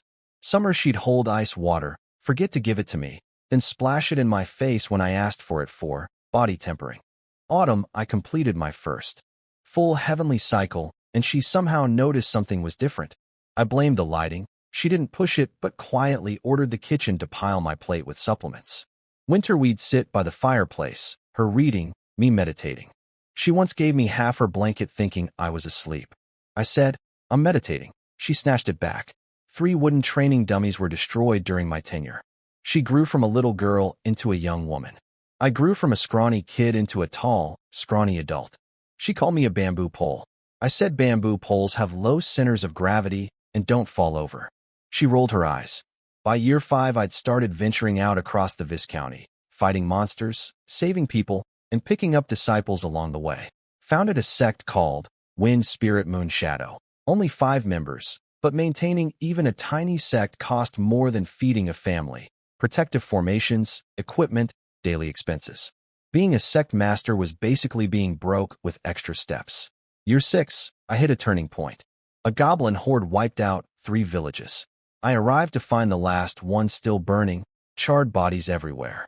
I stood in the ruins, said nothing for a long time, then cast a forbidden tear spell. Within a month, that entire goblin population was extinct from the Eastern Kingdom. Nobody knew who did it. The Adventurers Association classified it as forbidden-level magic. Church investigators found nothing. Alina knew, of course. When I came back, she just poked my face and told me to eat more because I looked thin. That night we sat on the manor rooftop under the stars. She asked if I'd ever leave.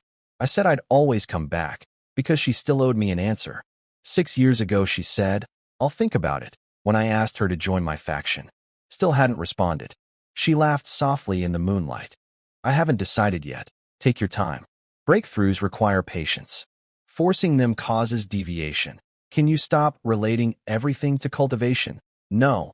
A week later, I headed to Cold City, the western frontier fortress, humanity's last wall before the Demon King's territory. My cultivation had hit a bottleneck. I needed bigger challenges and more resources.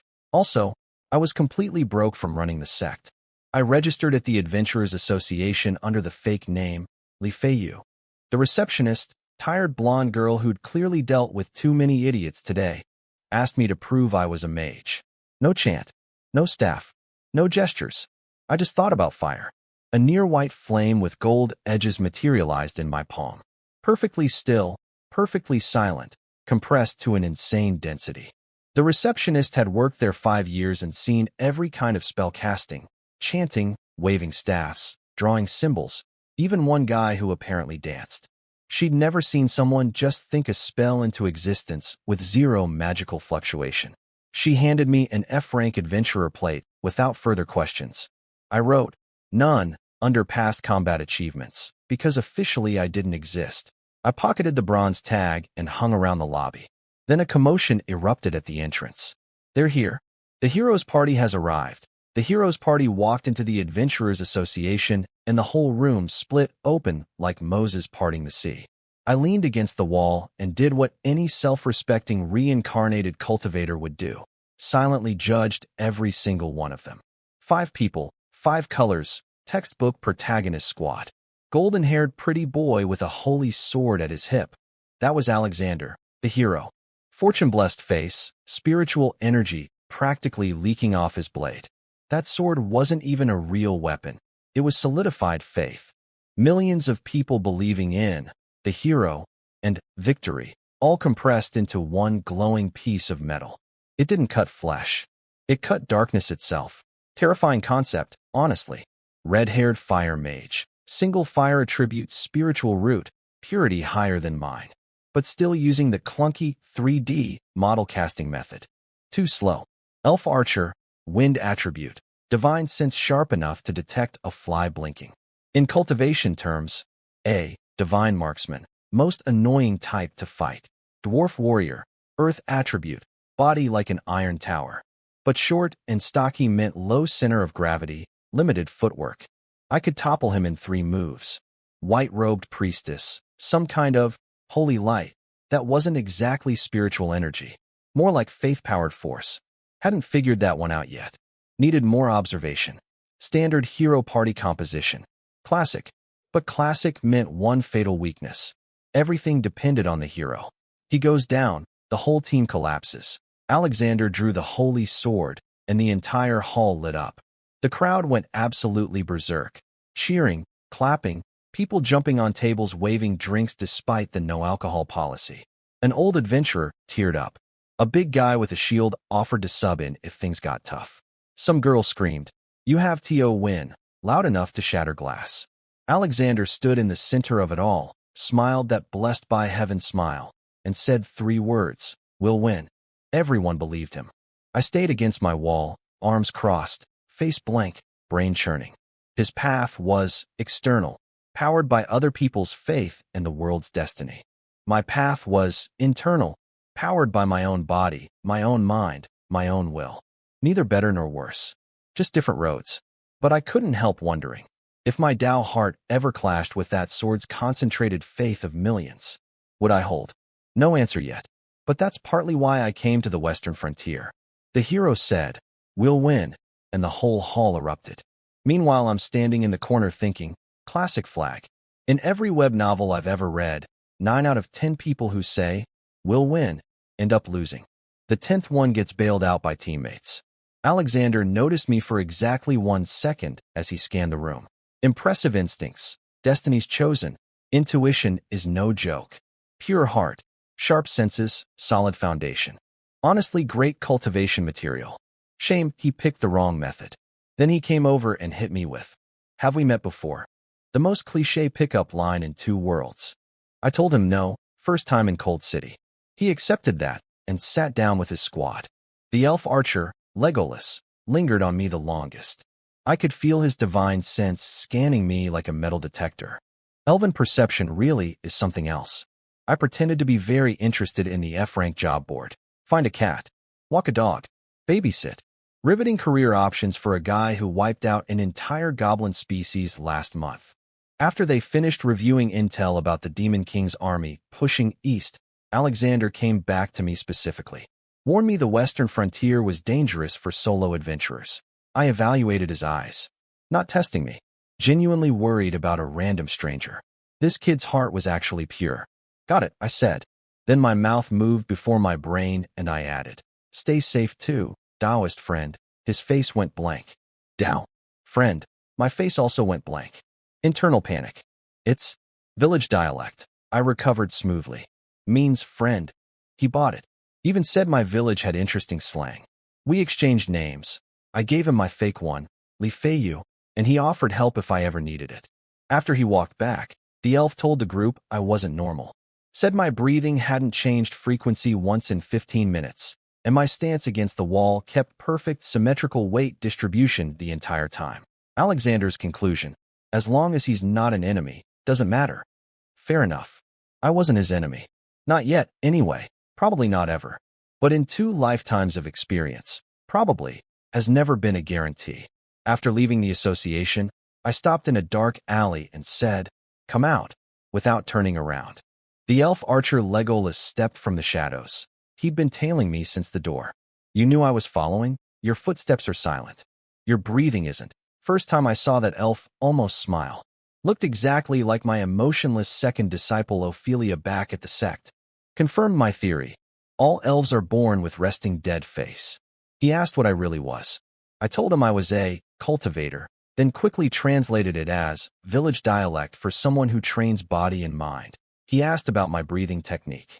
I said I invented it myself, which was technically true. I cobbled it together from web novels. He actually looked impressed, bowed slightly, and vanished into the night. Mental note: pureblood elves have terrifyingly sharp perception. He caught my breathing frequency and weight distribution. Need to mask better next time. Back at the cheapest inn room in Cold City, I sat on the wooden plank bed and ran 7 heavenly cycles. My golden core was getting rounder and more flawless. Not bad for someone with 0 teachers, 0 pills, and a curriculum built entirely from fiction. Then I pulled out my secret project, a palm-sized black banner I'd spent 3 months crafting. Spider silk from a blue-faced demon spider for the fabric, heartwood from an ancient dead tree for the frame. Carved with runes using my own blood essence and divine sense.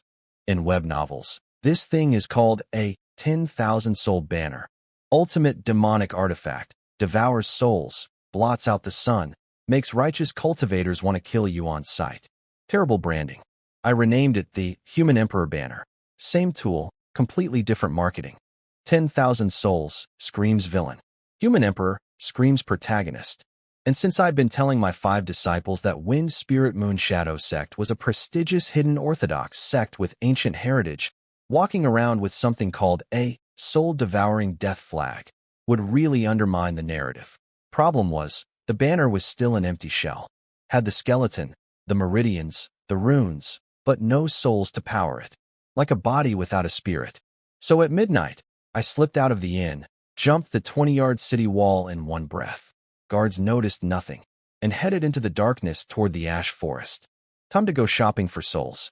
That night, I jumped the city wall and went grocery shopping in the ash forest, a dead wasteland full of low-level monsters that higher-ranked adventurers wouldn't even glance at. Perfect for my purposes. See, my Human Emperor banner needed souls the way a car needs gas. Empty tank, no power. So I went to fill it up. First customer, a goblin tried to sneak attack me from behind a tree. I finger-chopped its head off without breaking stride.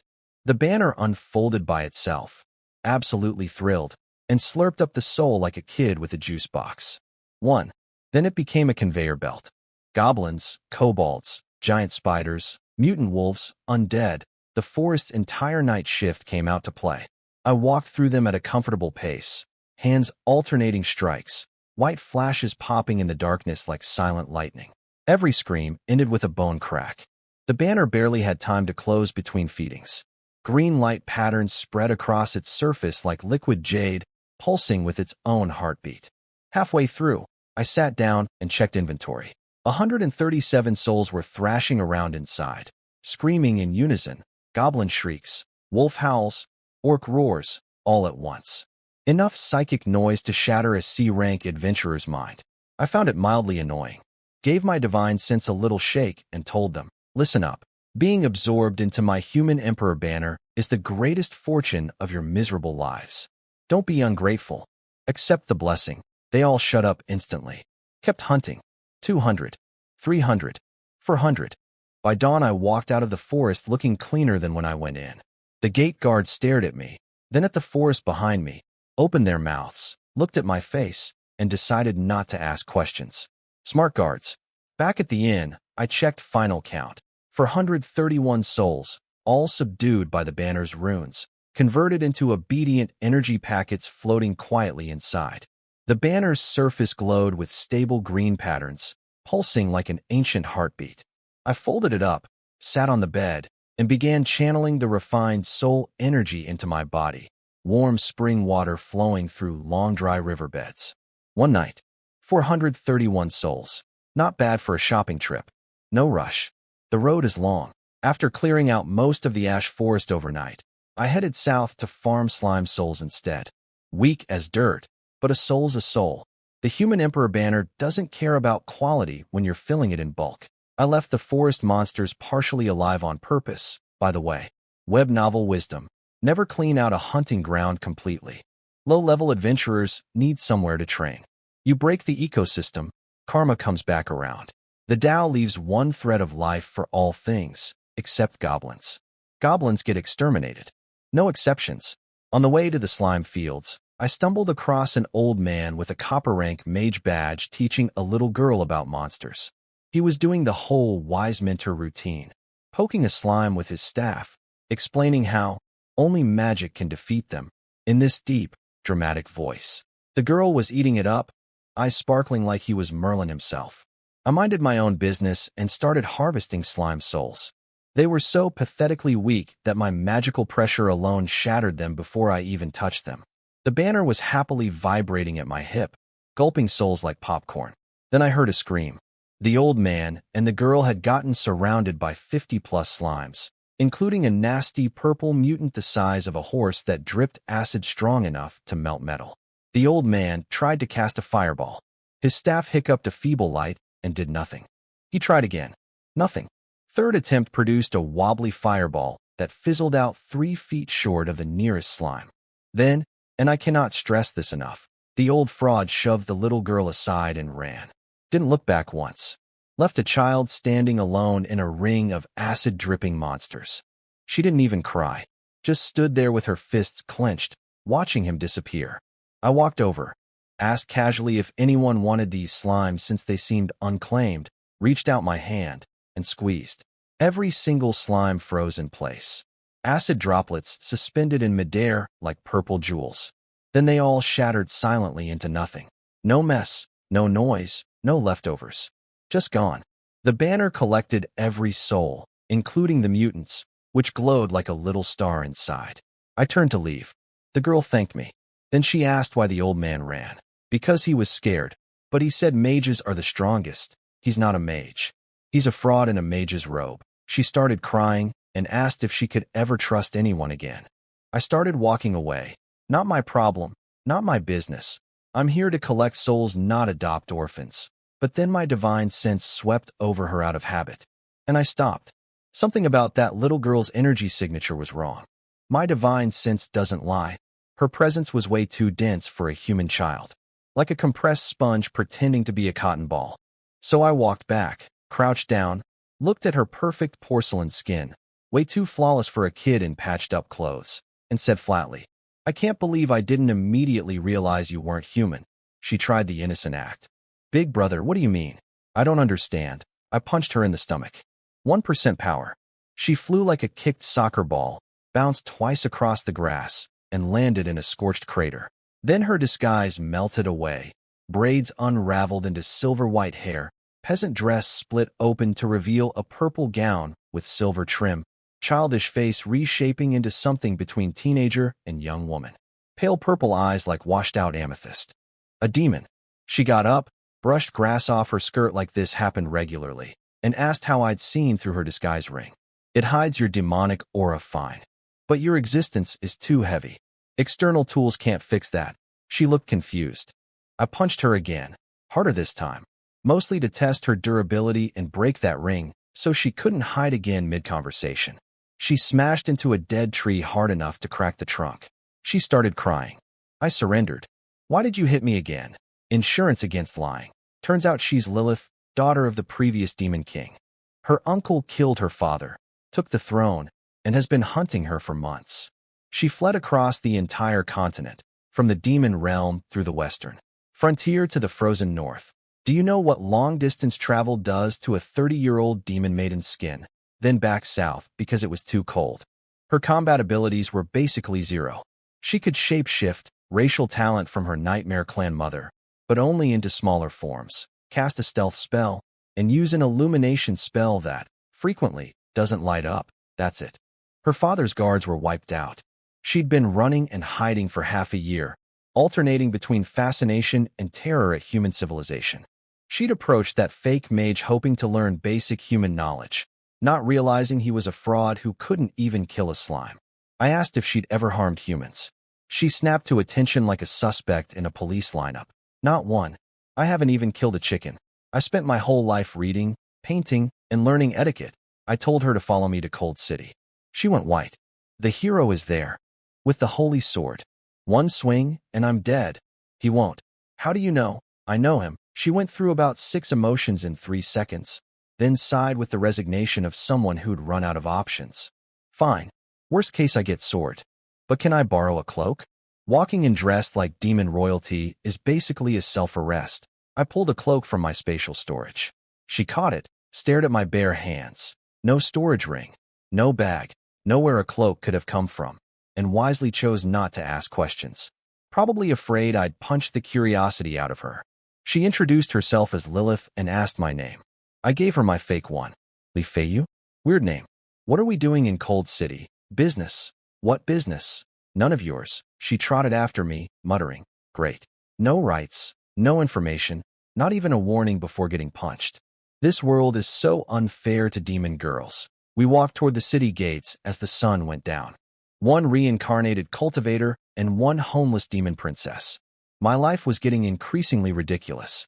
At the city gate, Lilith froze up because her disguise ring was shattered by me, and she couldn't hide her demonic aura anymore. She tried the cute routine. You'd really let this adorable demon maiden get chopped into pieces? I just held out my hand. She immediately crouched down, covering her head, screaming apologies, thinking I was about to punch her again. But I cast an aura sealing technique on her instead. No chant, no staff, just a thin layer of energy wrapping around her like invisible cling wrap. She asked what I used. I said, technique. She asked if it was a branch of magic, an ancient lost system, or something I made up. I said, yes. She asked which one. I said, all of them. She looked like she wanted to scream, but was too afraid of getting hit. Then she asked how long it would last. I said it wouldn't fail unless I died. She went quiet for a moment and whispered, could you please not die then? I dragged her into the Adventurers Association by the wrist. She was terrified, scanning every face in the room for threats. Nobody gave us a second glance. Guy in a cloak pulling a girl in a bigger cloak isn't exactly unusual here. At the counter, I turned in my slime quest, opened my palm, ripped a tiny hole in space, and dumped 53 crystal cores onto the counter from my internal storage dimension. The receptionist's yawn died mid-stretch. Storage. Magic? She managed. Yes, I said, not explaining that it was actually a spatial pocket carved inside my body using divine sense, a technique that has nothing to do with any magic system in this world. Some things strangers don't need to know. Behind me, Lilith recognized what I'd done. In the demon realm, internal spatial refinement is a forbidden technique only prince-class demons and above can use, equivalent to a human grand mage. Her entire escape plan, which honestly never existed in the first place, officially died on the spot. Outside, I told her we were heading to a cheap inn. She went completely rigid. Apparently her brain went to a very different place than mine. She started imagining some whole scenario involving torn cloaks, pushed-up dresses, dungeon chains, and whips, pulled straight from trashy romance novels she'd secretly read as a kid about evil heroes corrupting innocent demon maidens. Her internal monologue spiraled into full panic until she mentally screamed at herself. No. Lilith refuses to have a corruption arc? Meanwhile, I was literally just looking for the cheapest room available because I'm broke from running a 5-person sect. Lilith threw a fit about going to a cheap inn. I said, no, and kept walking. She stomped her foot, internally raged about being a demon princess reduced to this, then trotted after me anyway, because what else was she going to do? The Molin was exactly as glamorous as it sounds. Peeling paint, crooked sign, a wooden mole carving that looked like a tiny hanged man swinging in the breeze. Lilith stood at the door like her feet were nailed to the ground. I walked in without looking back.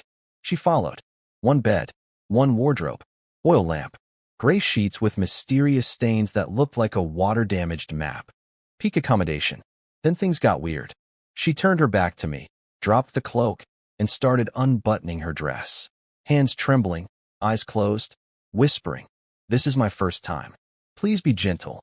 1 second, 2 seconds, 3 seconds of absolute silence. She cracked one eye open. I was standing 3 steps away, arms crossed, studying her with the same expression I used to analyze magical phenomena. Because when she started her little performance, I detected a faint magical fluctuation leaking from her body. Interesting. Magical power surging upward while blood chi flows downward. Are you demonstrating a racial ability? Her face went completely blank. I explained further. In case she didn't follow, I've heard that among demon races, there's a branch specializing in dual cultivation charm techniques. That must be the Nightmare Clan. When you removed your cloak just now, I detected a micropulse of magical energy. Were you attempting to activate a seduction spell? She opened and closed her mouth like a fish having an existential crisis. However, I continued, sitting cross-legged on the windowsill. Charm techniques are an external path. They rely on draining others, shallow, risky, dead-end cultivation with massive bottlenecks. I can't learn much from that approach. I look back at her. What I'm actually interested in is your clan's illusion abilities. Those target the soul directly, true Grandao territory. Mastered fully, a single thought can move mountains. A single dream can decide life and death. That would be worthy of your bloodline talent. I nodded at her politely. Could you demonstrate that for me instead? She just stood there, dress half unbuttoned, brain apparently hosting 100 slimes doing a simultaneous dance party. Realizing that this man had interpreted her entire romantic sacrifice as a talent showcase and was now requesting a different presentation like a professor reviewing a thesis defense. Lilith was furious. She stomped her foot, rebuttoned her dress, and informed me with maximum indignation that charm techniques belong to the Succubus clan, not the Nightmare clan. We take the high-end route, illusions and hypnosis. Get your demon taxonomy straight before you speak. Thank you. I apologized sincerely. She looked even angrier. After cycling through her options, can't beat me, can't outrun me, can't out-argue someone whose brain operates on a completely different wavelength. She swallowed her pride and agreed to demonstrate her racial ability. But she had conditions. She only knew one spell, a lullaby hypnosis her mother taught her. She was rusty from months of running for her life. And I was absolutely not allowed to laugh. She closed her eyes. The room went dead silent. Wind stopped. Lamp flame froze. Everything held its breath. Then she opened those purple eyes, and they were different. Spiraling galaxies in her pupils, rotating like slow cosmic whirlpools. Look into my eyes, she whispered in a voice that seemed to float from somewhere far away. I looked, and I saw a universe. Stars everywhere, silver, purple, deep blue, scattered like someone spilled a jewelry box across infinite darkness. My body felt weightless, like something was pulling my consciousness out of my skin. But I wasn't falling for it. I was studying it. Every detail of how her magic flowed, how her spiritual power wove the illusion, the pathways the energy traveled, all recorded by my divine sense in perfect clarity. She was running this entirely on instinct, no technique whatsoever. Pure bloodline talent driving the whole thing like someone sprinting with their eyes closed. Fascinating. Then the stars started slowing down. Her breathing got longer. Her shoulders drooped. Her eyelids started losing their battle with gravity. She was hypnotizing me, but she was also hypnotizing herself. Sleep. Her voice faded to almost nothing. So sleepy, her eyes closed. She swayed like a little tree in the wind. Then her knees buckled, and she fell forward. I caught her. Her head landed on my shoulder, silver hair spilling everywhere, face still wearing that little smile. Breathing steady, heart rate normal, fast asleep. She demonstrated her ultimate racial ability and knocked herself out with it. I put her on the bed, pulled the covers over her, and she immediately rolled into a shrimp ball, hugging the blanket, mumbling, "All fire demons should die," in her sleep. So this is the Nightmare Clan's high-end route, I observed quietly. Back on the windowsill, I replayed everything in my mind. No technique, all talent, instinctive illusion weaving carved into her bloodline. But the principles were learnable. I closed my eyes, focused, and when I opened them again, my own pupils contained slowly rotating starfields. Faint, sparse, nothing like hers, but present. One glance at her sleeping form, and I'd already begun reverse engineering a racial ability that took the Nightmare Clan thousands of years to develop. The real prize wasn't the hypnosis itself. It was whether I could evolve it into an artificial, heart demon tribulation. The ultimate mental trial that separates cultivators who ascend from cultivators who explode. I sighed. I owe her a karmic debt now. Can't exactly stuff her into the human emperor banner as its primary soul anymore. What a headache. I sat on the windowsill running my heavenly cycles while she snored like a kitten behind me, occasionally sleep-talking. Li Fei Yu, how the tables have turned. Eat this. The strong must ruthlessly humiliate the weak. Truly the high-end route of the demon aristocracy. Lilith woke up looking like a bird's nest with legs, saw me sitting on the windowsill where I'd been all night, and asked if I'd slept. I told her meditation counts as sleep. Then I helpfully informed her she'd talked in her sleep 7 times, 4 about wanting fire demons dead, 2 about cake, and 1 declaring, "Li Fei Yu, your day has come." She turned 3 different colors and tried to pretend none of it happened by sitting up straight and declaring we should discuss business. So I showed her what she was dealing with. I held out my palm and cycled through all 7 elements. Fire shifting from orange to white to transparent blue, a crystal clear water sphere, a silent miniature tornado, a seed sprouting into a purple flower in 3 seconds, a handful of captured sunlight, a chunk of solid darkness cut from the night sky itself, and a hair-thin lightning bolt crackling with ozone. 7 attributes. All of them. I told her I was roughly equivalent to a grand mage. Her brain visibly short-circuited as she replayed last night. The undressing, the please be gentle, the attempted hypnosis on a full attribute grand mage, the plan to secretly kick me in her sleep. Like an ant walking up to a dragon and announcing, "I'm going to bite you now," before yawning and passing out. I sat down and explained the situation. She'd shown me her Nightmare Clan ability. I'd studied it and learned from it. That created a karmic debt. Cultivators always repay debts. So I gave her 2 choices. First, become my disciple. I'm the sect master of Wind, Spirit, Moon, Shadow. 5 disciples already. You'd be number 6. I'll teach you real cultivation, not magic, something deeper. Long road, hard path. But you'd become truly powerful on your own. Before I could even mention option 2, she literally slid off the bed onto her knees in a full kowtow. Master, your disciple greets you. First option. First option. Whatever master says, I obey. Point east, I go east. Tell me to chase a dog. I won't accidentally chase a chicken instead. Then she added, voice cracking with emotion. Master, I'm all alone in this world. If you'll have me, I'd like to take care of you in your old age. I told her she hadn't heard option 2 yet. She said she didn't need to. I tried again. She refused harder. So I accepted her. She bounced up, threw on the cloak, checked her reflection, and asked if she looked presentable. For breakfast. At a cheap inn. I'm a Wind, Spirit, Moon, Shadow disciple now. Can't embarrass the sect. At the door she finally asked what the second option was. Help you become Demon King, I said without turning around. Her footsteps stopped. The puppet kind. Her footsteps stopped again. She speedwalked to catch up. Master, I feel extremely good about choosing option 1. Extremely.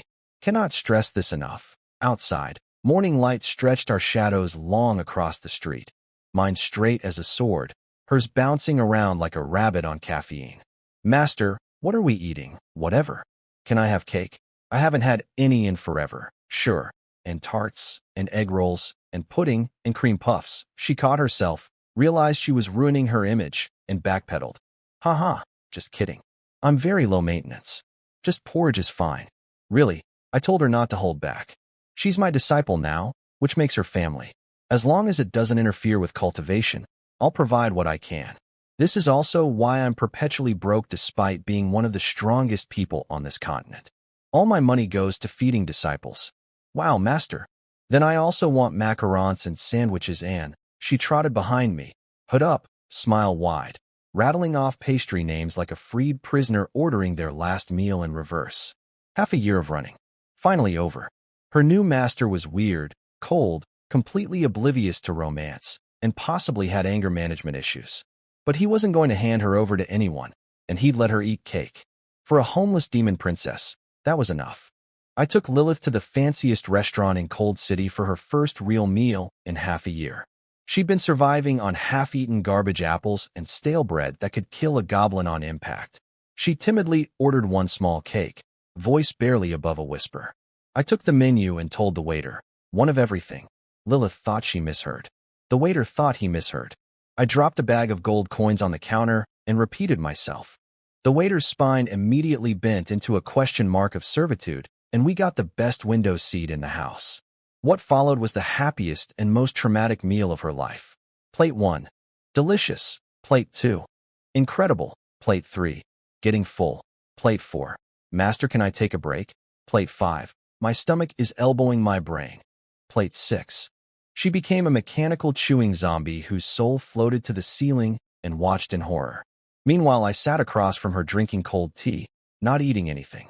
At my cultivation level, I don't actually need food, though I do eat occasionally to remind myself I'm still human and avoid becoming one of those web novel villains who lose their humanity chasing the Tao. She collapsed face down on the table, surrounded by 6 empty plates and 8 untouched ones, looking like melted butter. Master, when normal people say I want cake, you buy 1. Maybe 2. 3 is spoiling. You don't empty the entire bakery. I thought about it. She had a point. I'd genuinely never taken someone out to eat before. My disciples were either rich like Alina, or orphans I'd picked up who were grateful for anything. Formal restaurant dining was new territory. She lectured me that treating someone to a meal involves asking what they want and how much, not deploying the entire menu as carpet bombing. I told her she survived, so clearly it was fine. She nearly flipped the table. Master, you don't have to fulfill every dumb thing I say. I just like talking. I'll consider that. Can you take back what you said earlier about giving me whatever I want? No. Words spoken are water spilled. A sect master's promise to a disciple is law. That's not how words become law works. That's called death by overfeeding. If word gets out, people will think Wind Spirit Moon Shadow Sect is a comedy club. I sipped my tea and looked out the window. Kids chasing a fat cat on the cobblestone street. Flags snapping on the city walls. Then I spotted some familiar faces. I spotted the heroes' party heading straight for our restaurant. Golden hair, holy sword, the whole 5-person spotlight parade. I glanced at Lilith. Cloak secure, aura seal holding, 0 demonic energy leaking. Theoretically fine. Also a good chance to test my new disciple's mental fortitude. Pull your hood lower, I said calmly. She followed my gaze, saw the hero, and her soul left her body. Hero. She nearly launched off the chair like a startled cat. I pressed her shoulder down and pinned her in place. Sit, she sat, rigid as a museum statue, face red as a balloon, hands strangling her cloak ties under the table until her knuckles went white. Her brain immediately started running disaster simulations. Scenario 1. Holy sword flashbangs the room. She disintegrates. I sip tea and say, figured that would happen. Scenario 2. The elf sees through her cloak, yells, demon, she gets diced into mincemeat. I continue sipping tea. Scenario 3. She trips on the doorstep leaving, cloak falls off, silver hair flies everywhere, scene loops forever. In every scenario, she dies horribly, and I'm drinking tea. The door opened. She stopped breathing. Alexander walked in, scanned the room, noticed our table, specifically the mountain of empty plates, and his mouth twitched. The fire mage Mason peeked over his shoulder, eyes locking onto the dishes like a food-obsessed hawk. The elf Legolas entered last, silent as a leaf, and his gaze found me instantly. Recognized me. Said nothing. They sat 4 tables away, close enough to hear laughter, far enough not to bother us. Lilith was vibrating in her chair like a tuning fork. She whispered without moving her lips, mosquito volume. Master. Did they sit down? How far? Is anyone looking? Is the sword glowing? Is the elf? For tables to your left rear. Nobody's watching. Sword isn't glowing. Are you done? She picked up her water glass with trembling fingers, sipped like she was defusing a bomb, then asked if she looked like a normal human girl who was definitely not a demon. Your hands are shaking. She shoved them into her pockets and started mentally chanting. I am a rock. I am a rock. I am ice. Ice doesn't shake. Ice only melts. Then she realized melting would be worse. She'd turn into Lilith sauce. Meanwhile, Legolas sat in his corner, noting that my breathing was identical to 2 days ago, and that the cloaked girl's heartbeat was racing like a terrified rabbit. But he chose not to dig deeper. Everyone has secrets. I sipped my cold tea. This was actually a decent training exercise for her. If she could survive lunch 4 tables from the hero without combusting, her Tao heart might have some potential after all. The hero's squad sat down 4 tables away and started ordering food. Mason, the fire mage, immediately fixated on our mountain of empty plates and started gossiping about how much the cloaked girl had eaten. Alexander told her to mind her own business. Legolas just sat there silently noting that my breathing was exactly the same as 2 days ago, which honestly, fair observation. Meanwhile, Lilith had basically become a vibrating statue. She whisper-screamed questions at me without moving her lips. Are they looking? Is the sword glowing? Is the elf scanning me? Am I going to die? I answered each one flatly. No, no, no, and probably not. I had the waiter pack up all the untouched food. Lilith was amazed takeout existed. I told her wasting food damages your cultivation karma. She looked at me like I was insane, but also weirdly impressed. She asked if the hero would still spare her if he knew she was a demon. I said honestly I didn't know. She asked how I could be so calm. I told her, his sword isn't necessarily faster than me. Walking past their table to leave was the longest 3 steps of her life. She could feel the holy sword radiating through the scabbard like a miniature sun, burning straight into her bones. Her entire consciousness collapsed into a single thought on loop. I am a rock, I am a rock, I am a rock. She made it outside and nearly collapsed, gasping like a fish, asking me to confirm her heart was still beating. Then she asked if I could really outspeed the hero. I admitted I'd never actually fought him, so I didn't know for sure. Then why did you say it so confidently? I almost believed you. Can't lose on momentum. She stared at my back for 3 seconds, then started bouncing alongside me, chattering about whether leftover cake turns into a bun if you steam it, whether there's a spell for that, and whether I'd ever tried it. I said no to everything. She said I had no imagination. I agreed. Most of my actual brain power was busy reverse engineering Nightmare Clan illusion techniques into an artificial heart demon tribulation. But she didn't need to know that. She trotted behind me into the afternoon sun, hood half blown back, silver hair catching light, already planning tomorrow's menu despite having nearly died of overeating today. Weird, cold, violent, socially incompetent master who orders entire restaurants and answers everything in one word. But at least he shows up when it counts. For a runaway demon princess, that's apparently enough. Walking through town with 4 stacked takeout boxes, I realized I had a problem. My human emperor banner needed thousands more souls, and the best hunting grounds were in the Western Ridge Mountains, full of monsters. But my new disciple was a demon. Monsters and demons share the same linguistic root. Would watching me slaughter her distant cousins give her a heart demon that wrecked her cultivation? I stopped walking to address this. She almost crashed into my back. I told her I planned to hunt monsters and asked how she felt about it. She blinked, then immediately diagnosed what was happening. Master, are you worried I'll see you killing goblins, think of my demon brethren, and cry so hard it ruins your hunting efficiency? Pretty much, yes. She held up 3 fingers and delivered the most unexpectedly profound lecture I'd heard in 2 lifetimes. 1. Monsters have 0 intelligence. A goblin's entire brain runs on 3 programs: hungry, kill, and gurgle. They can't talk, write poetry, or play instruments under moonlight.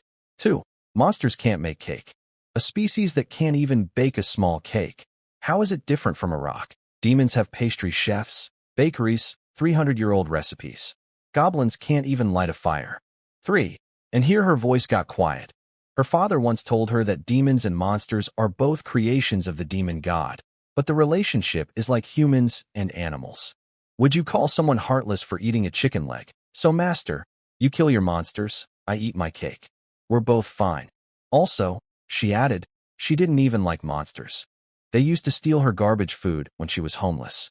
I looked at her and thought, this girl has a heart of the innocent, 1 in 10,000. She instinctively knows what matters and what doesn't. No overthinking, no pretense.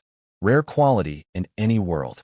She immediately ruined the moment by comparing me to a mother hen who tucks her chick under her wing and then insists, I'm not protecting you. I'm just testing my wings' load capacity. She even invented a disease for me. Master's unique stubbornness syndrome. Symptoms include caring deeply while insisting you don't, and disguising every kind act as a cultivation strategy. You were definitely complimenting me just now in your head, she said smugly. Your observation skills are decent, I admitted. Obviously, half a year on the run. If I couldn't read people, I'd have been sold ages ago. She bounced along behind me, stepping on my shadow's head, and said, following you is pretty good. She was right. I wouldn't say it out loud, obviously. That's the syndrome talking. We headed for the Western Ridge Mountains. 3,000 miles of peaks, canyons, caves, and 300 years' worth of invasive monsters that nobody bothered cleaning up. Perfect soul-harvesting territory. My divine sense scanned the mountain like an X-ray. Dragon spine ridges, intersecting river valleys. Classic. Wind gathering, chi collecting, formation. There was definitely a spiritual vein hidden in there somewhere. In every web novel ever written, impressive mountains always have spiritual veins. It's basically a rule of the universe. Lilith, meanwhile, was squatting at the trailhead poking a beetle with a stick, watching it flail its legs in the air, completely delighted. On the hike in, she asked approximately 47 questions. Could we avoid the ugly sticky monsters? No. Could I at least yell, "Ugly one incoming," so she could close her eyes? Ignored. How much did the cloak cost? Free. Would she have to pay if she ripped it? No. Was the sect issuing shoes? Also no. She tripped on roots twice, face-planted into a bush once, ate a leaf, spat it out, and asked if her embarrassing image in my eyes at least qualified as having an image at all. Yes, I confirmed. A embarrassing one. Good enough, she said cheerfully. She asked why I walked so steadily on terrible terrain. I gave her the real answer: center of gravity, even stride, synchronized breathing. She asked for the normal person version. I said, practice. She immediately stumbled on a loose rock. I didn't slow down for her. But after each stumble, my pace dropped by half a beat. Coincidence? Definitely not concern. That would be the syndrome talking. Half an hour in, we hit a pine forest. Straight trunks, thick canopy, smell of pine resin and rot. I stopped when I spotted fresh claw marks on a tree. 3 parallel gouges cut an inch deep into the wood. Cobalt claws. Lilith examined the marks, looked at her own fingers, and said, "Master, I think I should trim my nails shorter. Those weren't made by fingernails. I know. I just wanted to feel better about the situation." My divine sense swept forward. No large monsters within 100 yards above ground. But 3 feet below the surface, something was moving through the dirt. My divine sense stabbed into the dirt like a needle and woke up something unpleasant. A 6-foot rock spider burst from the ground. 8 legs, bumpy armor plating, 3 rows of hooked teeth. C-rank monster. Nightmare fuel for normal adventurers. I didn't even stand up. Just pressed my palm down, crushed it with invisible force until its legs buckled and its joints popped like bubble wrap, then flicked a hair-thin beam of white light into the gap between its head and abdomen, the thinnest part of its shell, right where the nerve center lives. It spasmed once and died like a puppet with cut strings. The human emperor banner gulped down its soul without me even asking. Total time, 3 breaths. Behind me, Lilith was crouching with her hands over her eyes, peeking through finger gaps like a kid watching a horror movie. Is it over? Yes. She cautiously walked over and kicked one of the spider legs with her toe. The leg twitched from residual nerve impulses. She screamed and jumped backward. It's still moving. Nerve reflex. Whatever you say, master. Then she asked the smart question I'd been waiting for. Why was a Grand Mage-level cultivator wasting time killing C-rank trash mobs in the mountains? I told her about the human emperor banner. It needs souls to power up. 10,000 of them. She did mental math, counting on her fingers, and arrived at the correct conclusion that I was planning industrial-scale monster extermination. But master, you're a Grand Mage. Why not kill high-level monsters? One of those souls would be worth hundreds of these little ones. This is so inefficient. Good question. Genuinely impressed she thought of it. The banner's weapon spirit was still too weak to digest powerful souls, like feeding steak to a baby. Had to build up gradually with small fry first. Then she had a horrifying realization.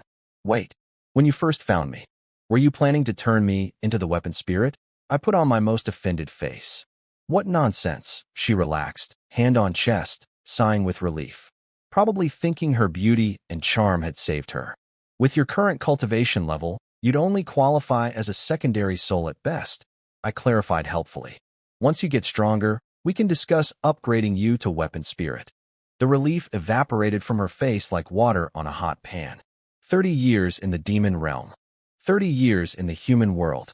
Don't bully a young girl just because she's weak. She planted her hands on her hips, then added, also, I do not want to be a weapon spirit. Fair enough.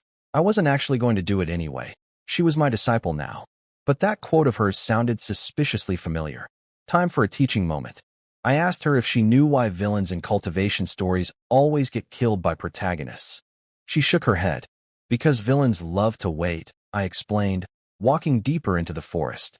When the protagonist is at chi refining stage, the villain is at golden core. The villain says, a mere chi refiner isn't worth my effort, and sends minions instead, who conveniently deliver experience points. Protagonist reaches foundation establishment. Villain still sitting there.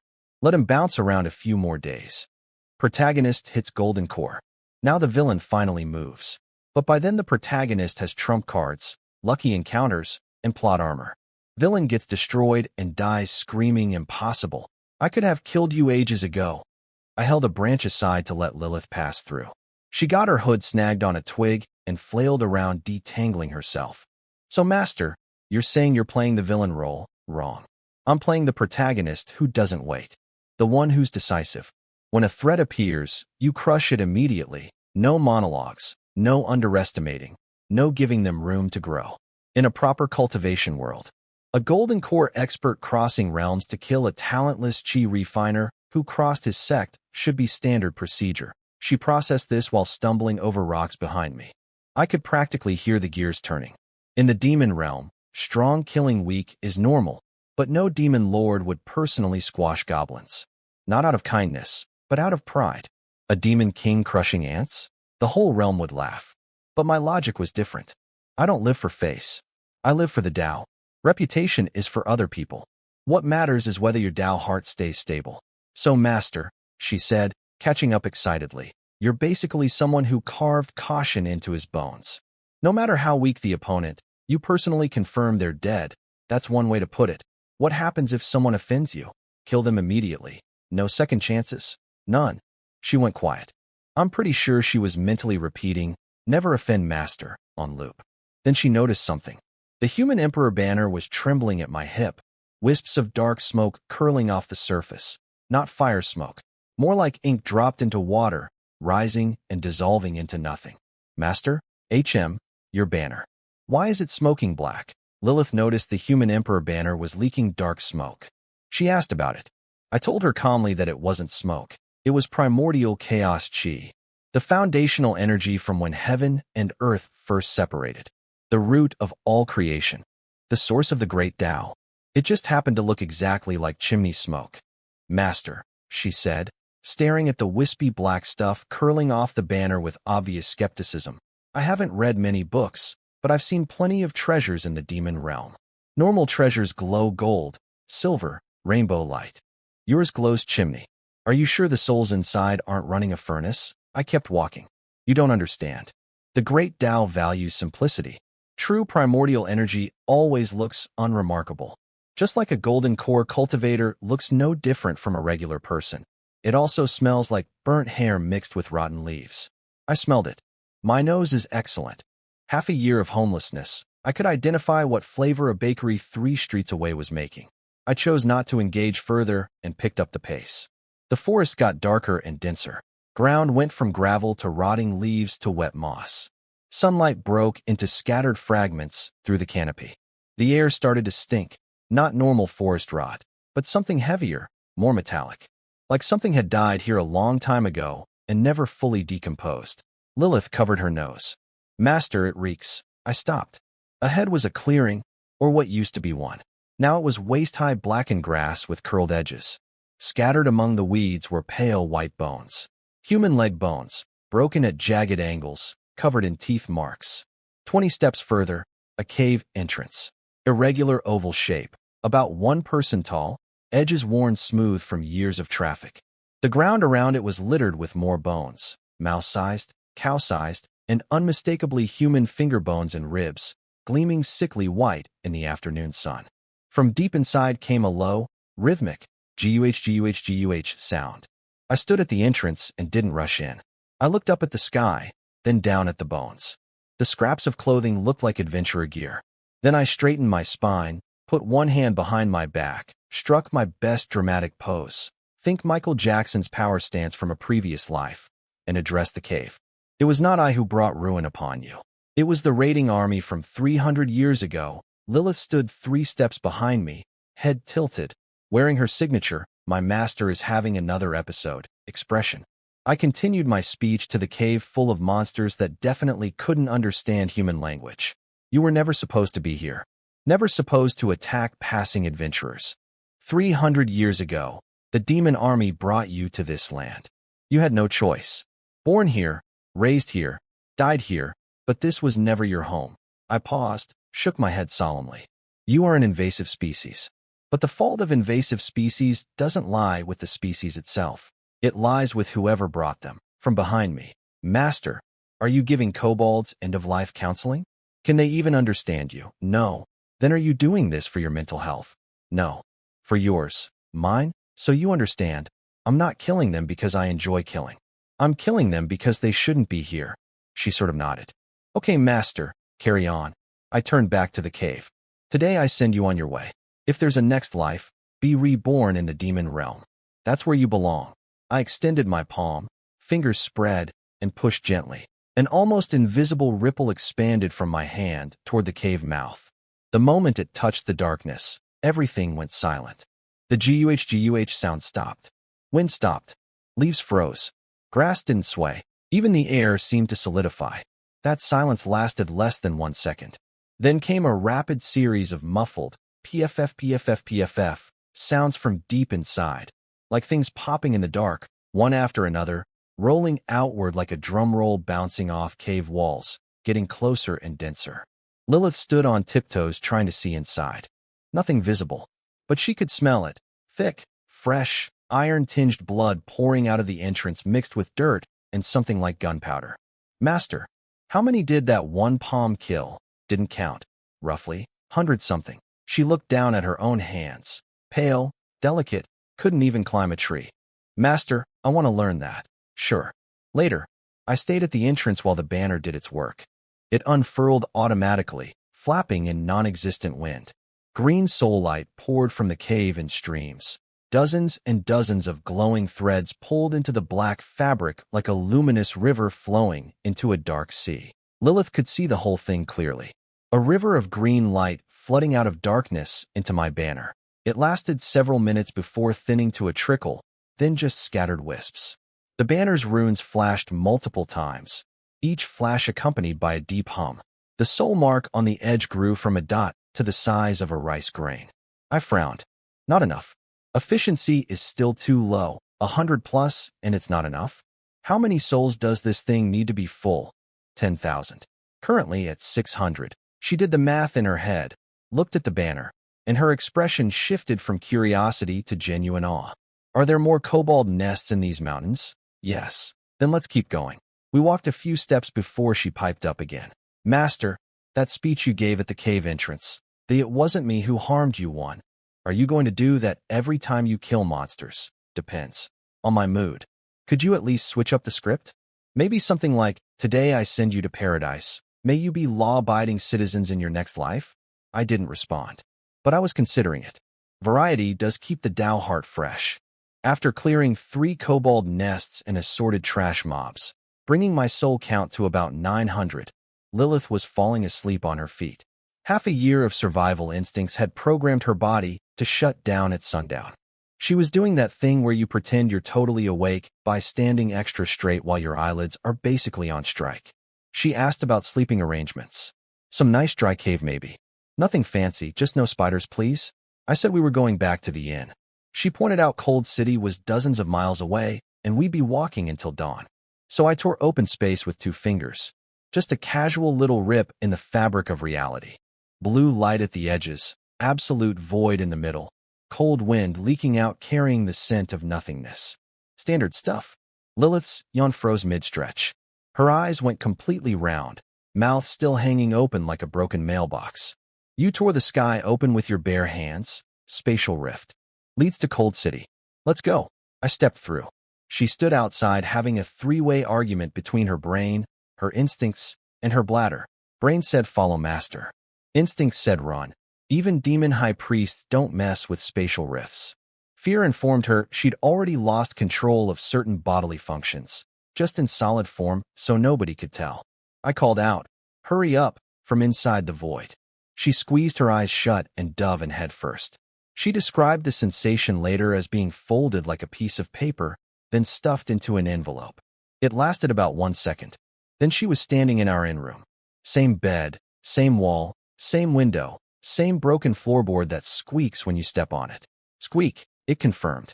I zipped the rift closed behind us with 1 finger, like pulling a zipper, and everything went back to normal, as if nothing had happened. Her knees gave out. She sank down holding the bed frame. Silver hair hanging like a waterfall, mouth moving but producing 0 sound. Her brain was stuck on a single loop. How strong is this man? When she finally rebooted, she asked what that technique was called. Minor displacement art, I said. Lets me teleport within 100 miles to places I've already visited. She nearly hit the ceiling. Minor? You call ripping space apart minor? What's the major version? Relocating an entire city? I thought about it. More or less. Major displacement art can move cities across countries. One step, 1,000 miles. But the energy cost is too high.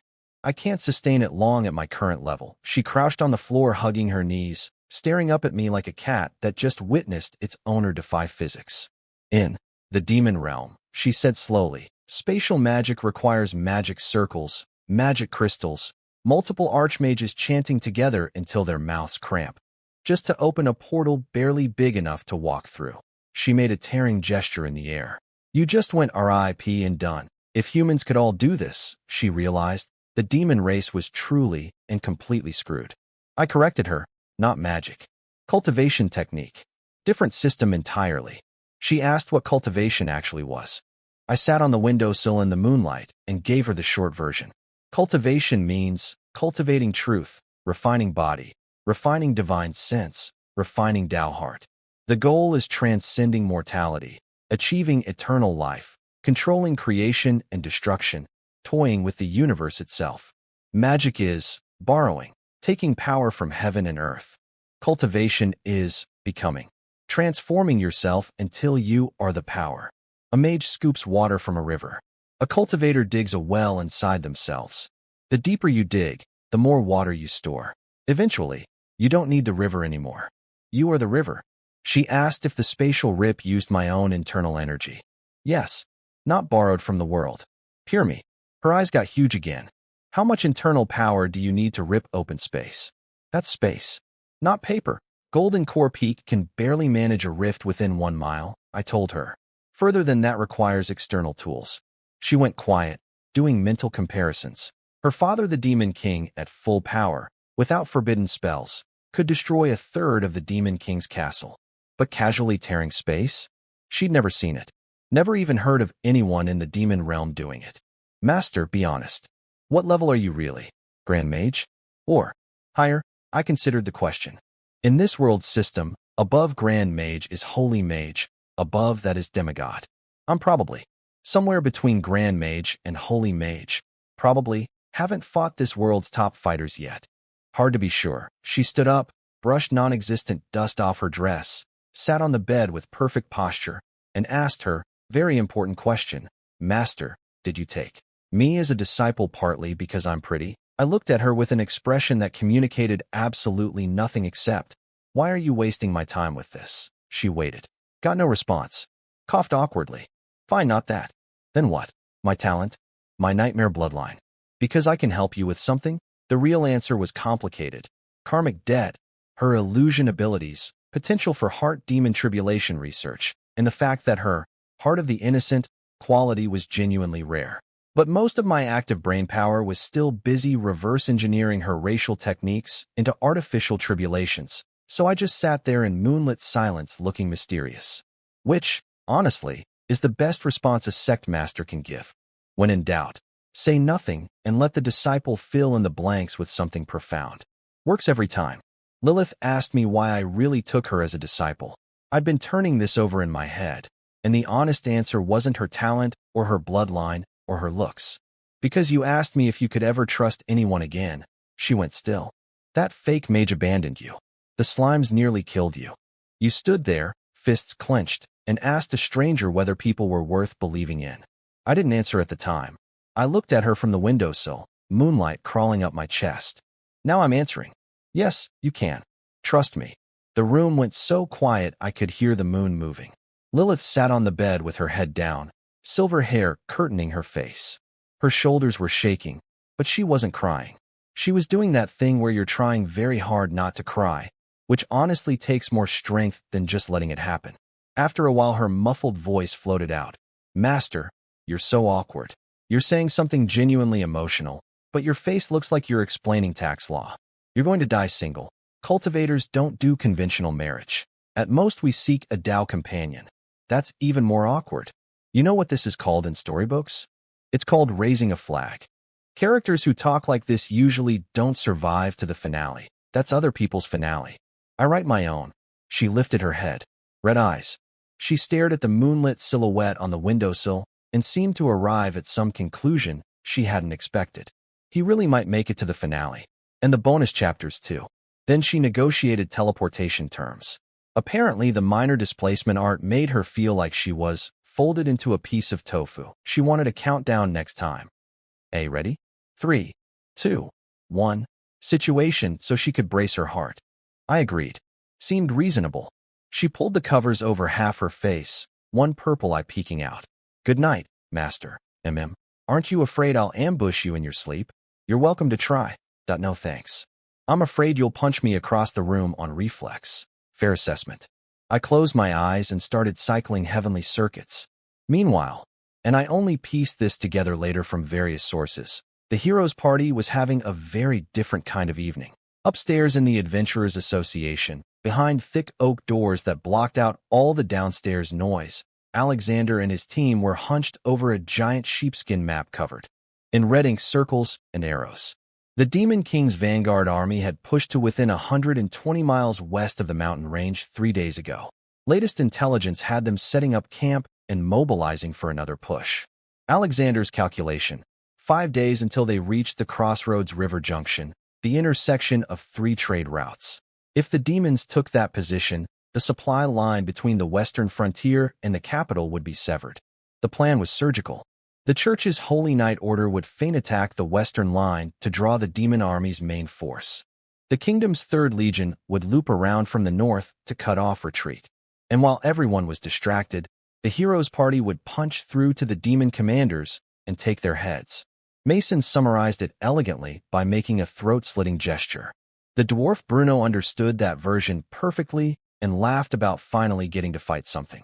Legolas, who hadn't spoken a single word the entire meeting, pointed out that demon commanders wouldn't camp in open terrain. They'd pick forests, valleys, or abandoned mines. Hard to scout. Alexander asked if the elf could get close enough to find weak points in their defense. Legolas said yes, but he needed 2 days. 3 days until departure.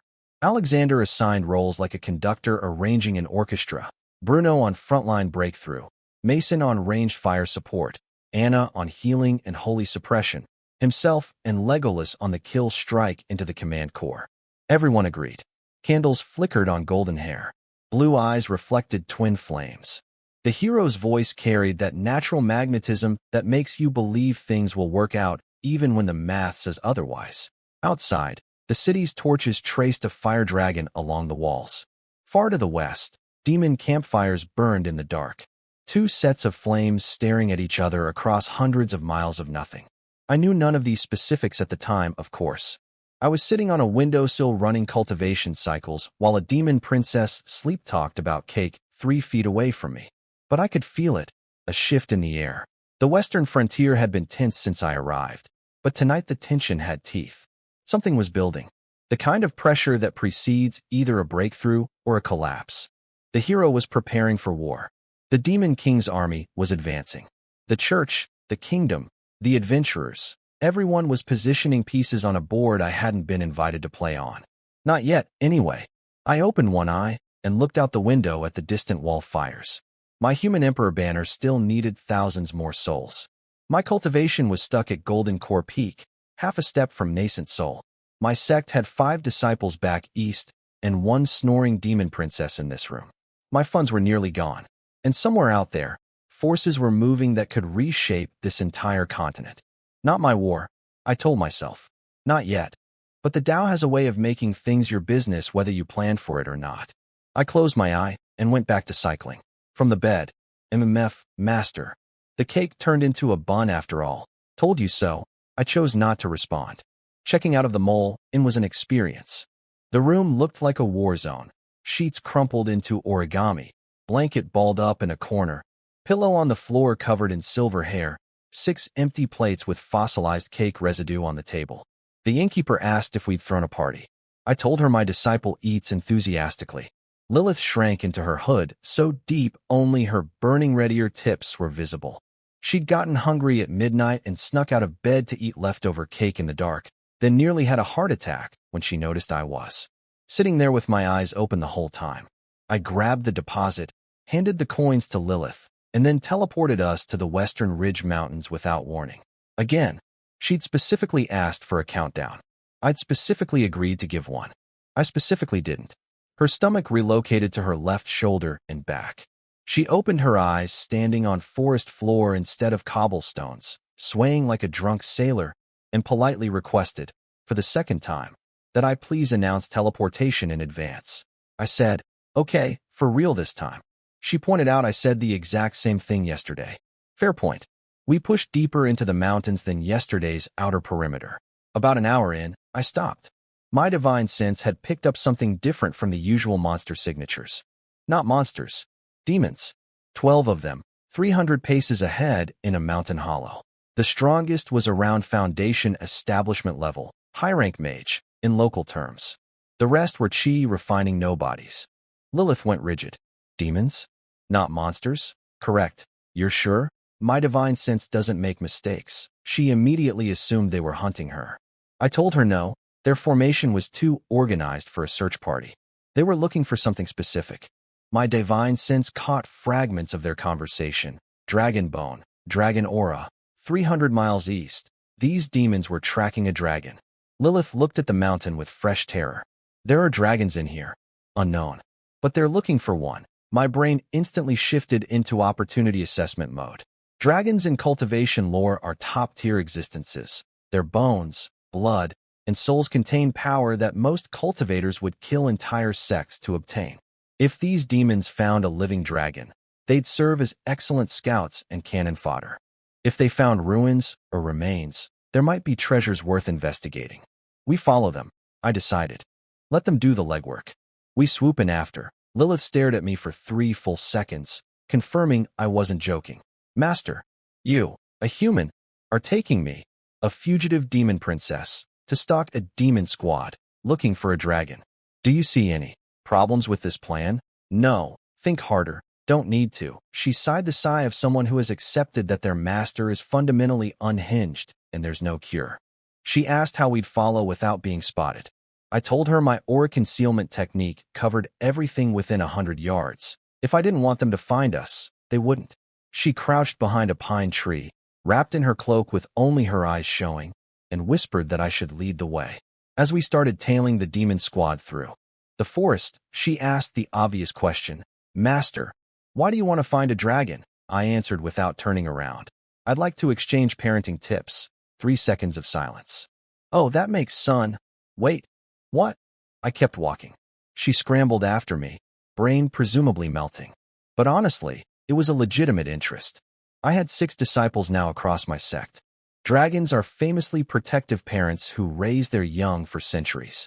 If any species in this world understood long-term student development, it was them.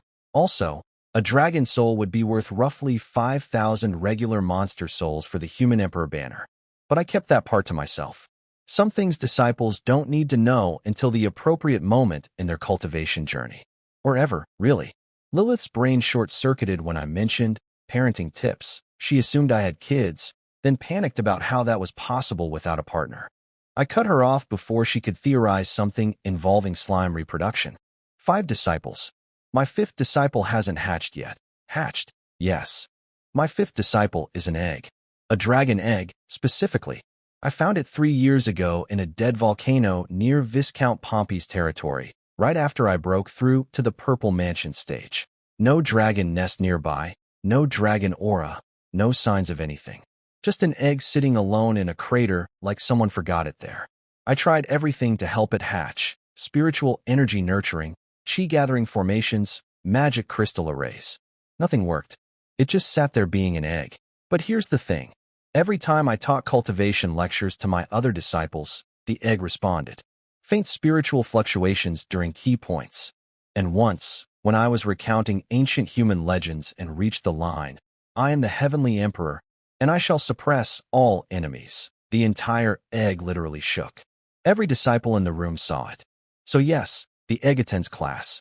It has no ears, no eyes, no mouth. It perceives through divine sense.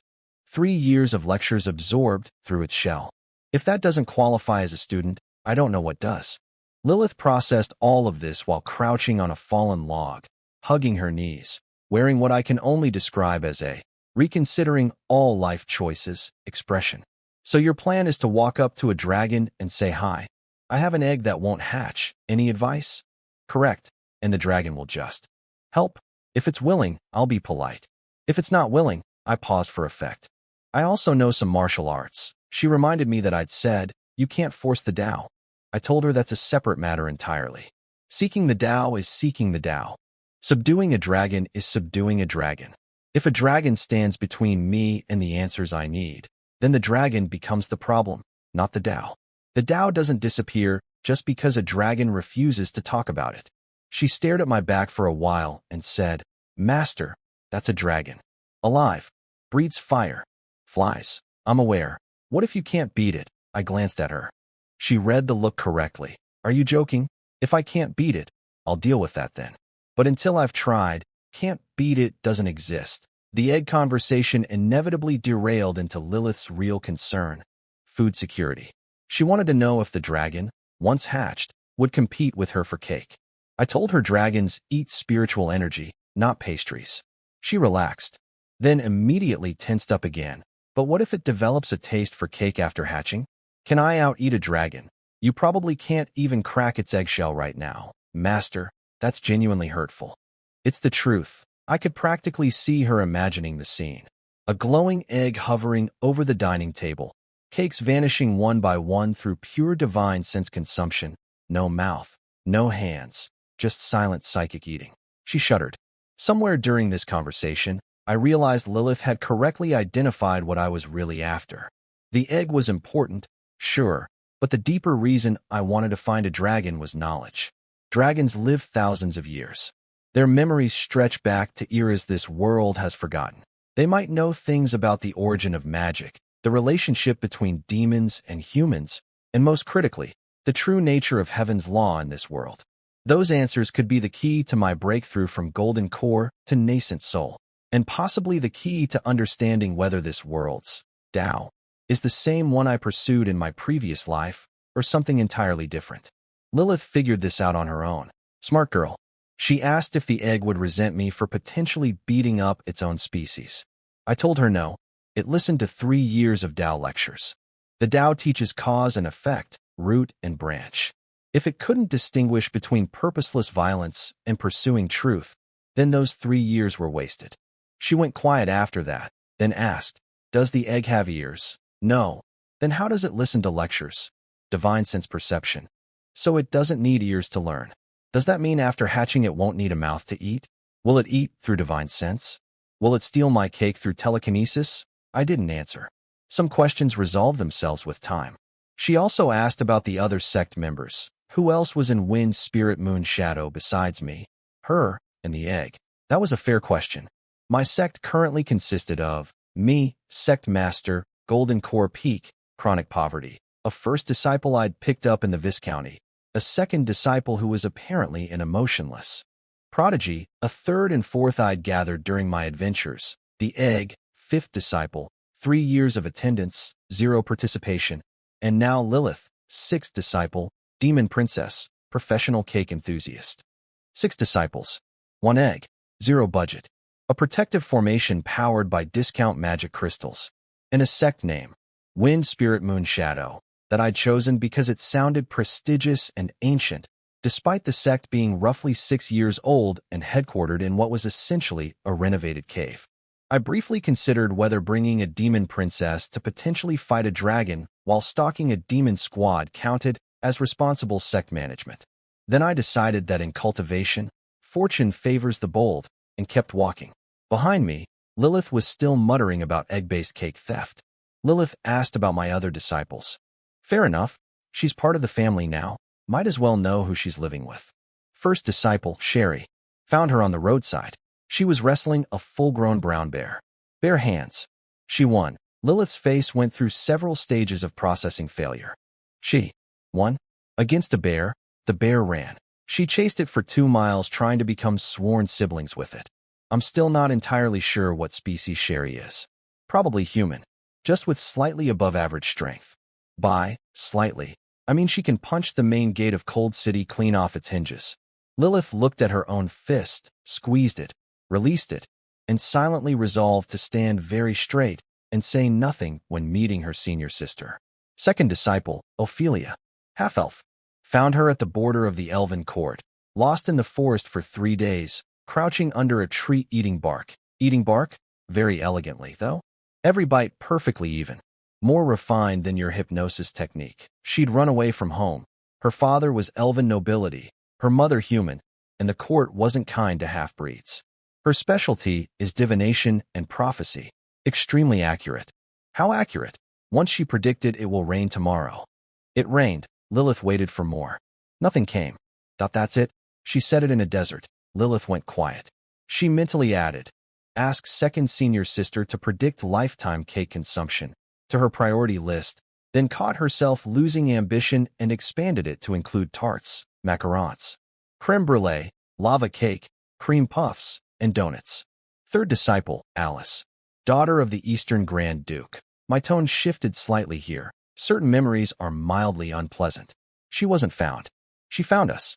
Heard about Wind Spirit Moon Shadow sect somewhere. Thought hidden ancient sect sounded cool. Left a note saying gone to cultivate immortality, don't miss me, and ran away. The Grand Duke sent an entire night order to find her. She hid in a cave behind the sect for 3 days. Then what? Knights left. She emerged saying, finally, peace for cultivation. Then discovered I'd taken everyone on a training expedition. She waited in the cave for another 7 days. She didn't think to leave contact information. She said cultivators must sever worldly ties. But she didn't even confirm the sect's address before showing up. Hence why I say she doesn't think things through. Alice had genuine talent, though. Learned spells instantly, mastered them quickly, then immediately got overconfident. Once she practiced a new fire technique behind the sect, merged with a strange flame wrong, and burned down half a mountain. After standing in the ashes, she said, the way of fire should be thus. I made her copy the Tao Te Ching 100 times. Did she? Yes. She burned each character onto iron plates using fire magic. Every stroke perfectly scorched. Lilith imagined a girl standing before iron sheets, fingertips shooting flames, calligraphy burning her punishment while a charred mountainside smoked behind her. She asked if the third disciple's brain was a little off, not a little. Very, when even I, a man who ate poison mushrooms for cultivation breakthroughs and punches trucks, think someone's abnormal, they're genuinely abnormal. Fourth disciple. I paused, choosing words carefully. She's ordinary. No magic power, no talent, no special abilities whatsoever. Then why? Because she was standing. My voice went flat. Her village was massacred by monsters. Everyone dead. She was the last one alive, holding a fire poker, covered in blood, facing over a dozen kobolds at the village entrance. She hadn't moved one step backward. When I arrived, she could barely stand from the bites. But she was still swinging that poker. I killed the kobolds. She looked at me and said, can you teach me to be strong? I told her she had no cultivation talent. She said, then I'll train 10 times harder. I said 10 times might not be enough.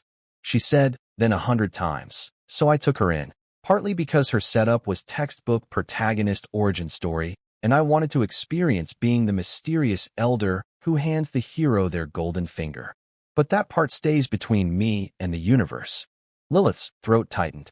She was thinking about her own escape, running, hiding, never once standing her ground against anything. She'd never had the courage to face a dozen monsters with a stick. She asked the fourth disciple's name. Jenny. Then she was quiet for a long time. I think she finally understood what Wind Spirit Moon Shadow sect really is. Not a comedy troupe. Not a hidden ancient order. It's a place for people who have nowhere else to go.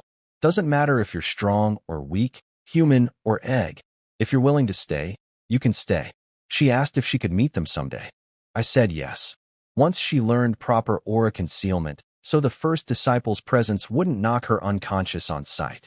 Apparently a D-rank adventurer once wandered near the sect, saw Sherry one-handing a steel coil, and fainted on the spot. Lilith immediately promoted, learn aura concealment, to maximum priority. As we continued tracking the demon squad through the forest, she asked whether the egg, once hatched, would look down on ordinary disciples, like her.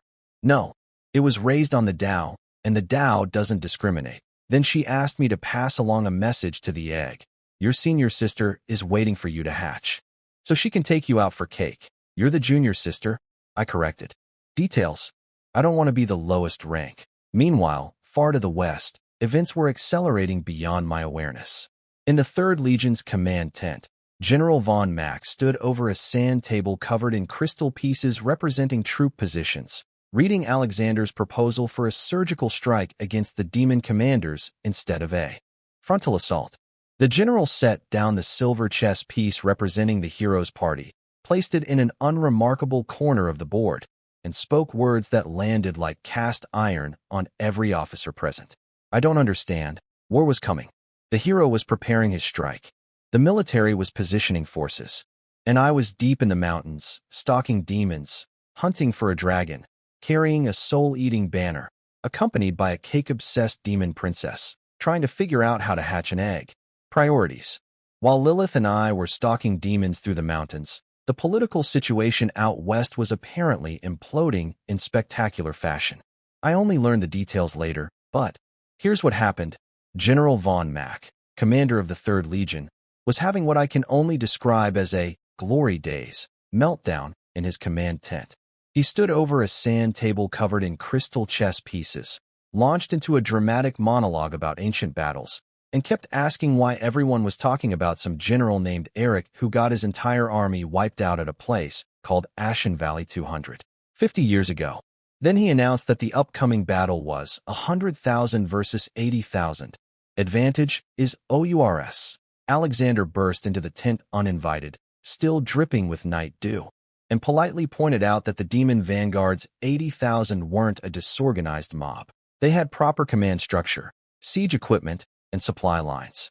A head-on battle would be a Pyrrhic victory at best, and the whole point was to stop the demons from advancing east, not trade bodies. The general asked how many 10,000-man battles Alexander had commanded. 0.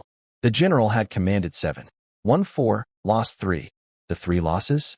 All because he listened to elite strike team proposals. Then the real reason came out. The prime minister back in the capital needed a military victory that belonged to him. Not the hero, not the church, not the elves.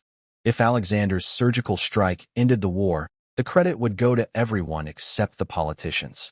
So the general had orders to ensure the 3rd Legion won a proper, photogenic, vote-worthy battle.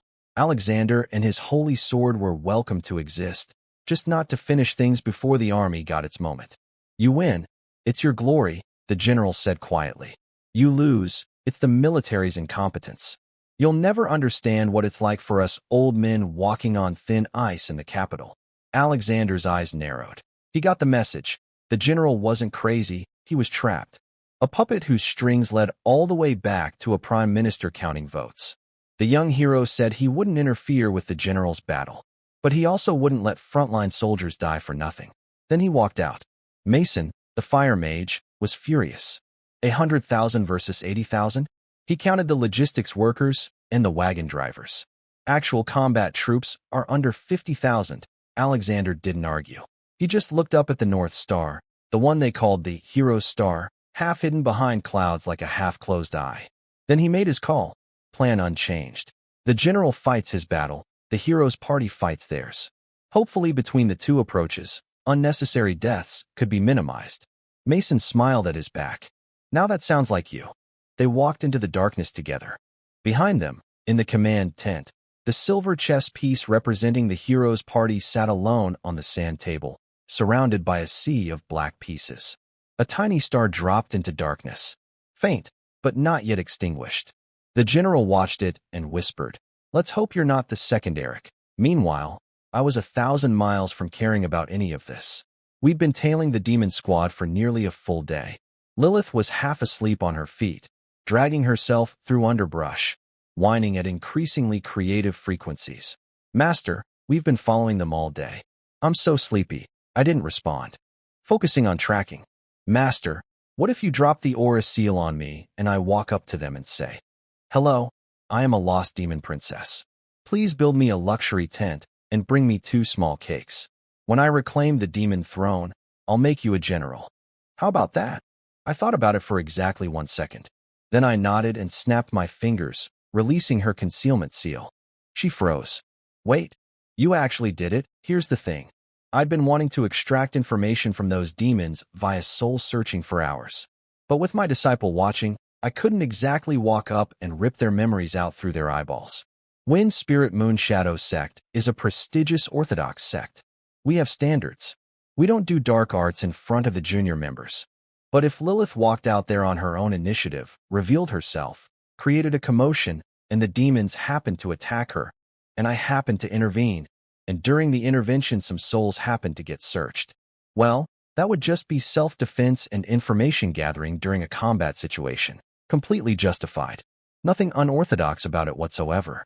Lilith stood in the forest with her seal removed, magical aura slowly leaking into the air like perfume from an uncorked bottle, staring at me with an expression that said, I was joking. I stared back with an expression that said, I wasn't. She opened her mouth. Closed it. Opened it again. Master, you're not seriously expecting me to. You suggested it. I was being sarcastic. Sarcasm and strategy are not mutually exclusive. She looked at the direction of the demon squad. Looked back at me. Looked at the squad again. Her survival instincts were screaming. Her desire to not disappoint her new master was also screaming. The two screams were having a screaming competition inside her skull. If I die, she said flatly, I'm haunting you. I will become the most annoying ghost in the history of the spirit realm. I will rattle chains in your ears during meditation. I will knock over your tea. I will eat your cake with my ghost mouth, and you won't be able to stop me. Noted, I said. Now go. She took a deep breath, pulled her hood down, straightened her back, and marched toward the demon squad with the dignity of a princess walking to her own execution. I followed at a comfortable distance, human emperor banner quietly humming at my hip. Prestigious Orthodox sect. Absolutely. I released Lilith's aura seal, fully expecting her to panic. What I did not expect was for her to instantly transform into the most convincing spoiled aristocrat I've ever witnessed across 2 lifetimes. The 12 demons all turned toward her at once. She had maybe half a second before terror took over. Instead, she swallowed her fear whole, plastered on a face that screamed, "Why are you peasants blocking my path?" and opened her mouth in flawless old demon king city accent, the kind with rolling consonants and drawn-out vowels where every syllable sounds like it took a luxury vacation on her tongue before being reluctantly released. Goodness, I just stepped out of Demon King City for some fresh air, and somehow you people are in my way. How annoying. I nearly broke character behind my concealment. That was good. The accent, the body language, the perfectly calibrated ratio of boredom to contempt. She'd weaponized every etiquette lesson her mother ever gave her. The squad leader was a scarred brute in black half-plate with a slash mark running from eyebrow to jaw. He squinted at her. Purple dress, silver hair, purple eyes, zero magical aura, no weapons. She looked exactly like what she was claiming to be, a helpless noble daughter who'd wandered too far from her carriage. The question was why a noble daughter was alone in the middle of nowhere. She told him her father was the deputy commander of the Demon King's Royal Guard. Completely fabricated. The position exists, but she had zero idea who currently holds it. If Scarface happened to know the real deputy commander, the whole act would collapse instantly. But she delivered the lie with such casual arrogance. You don't even recognize me? That Scarface actually flinched. A bespectacled demon aide sidled up and whispered something about her, noble bearing, authentic accent, and how it doesn't seem fake. Of course it doesn't seem fake. She is a demon noble. She's just not the one she's pretending to be. The best disguises are the ones closest to truth. Scarface bought it. Offered to let her travel with the squad until they finished their mission, then escort her to the front lines. Lilith, who was probably dying inside, responded with a lazy, "Fine, I suppose you'll do," nod and asked if they had any food. He gave her a chunk of field rations. She looked at the black, rock-hard brick like someone had handed her a dead insect. Is this it? No cake? Sea cake? Never mind.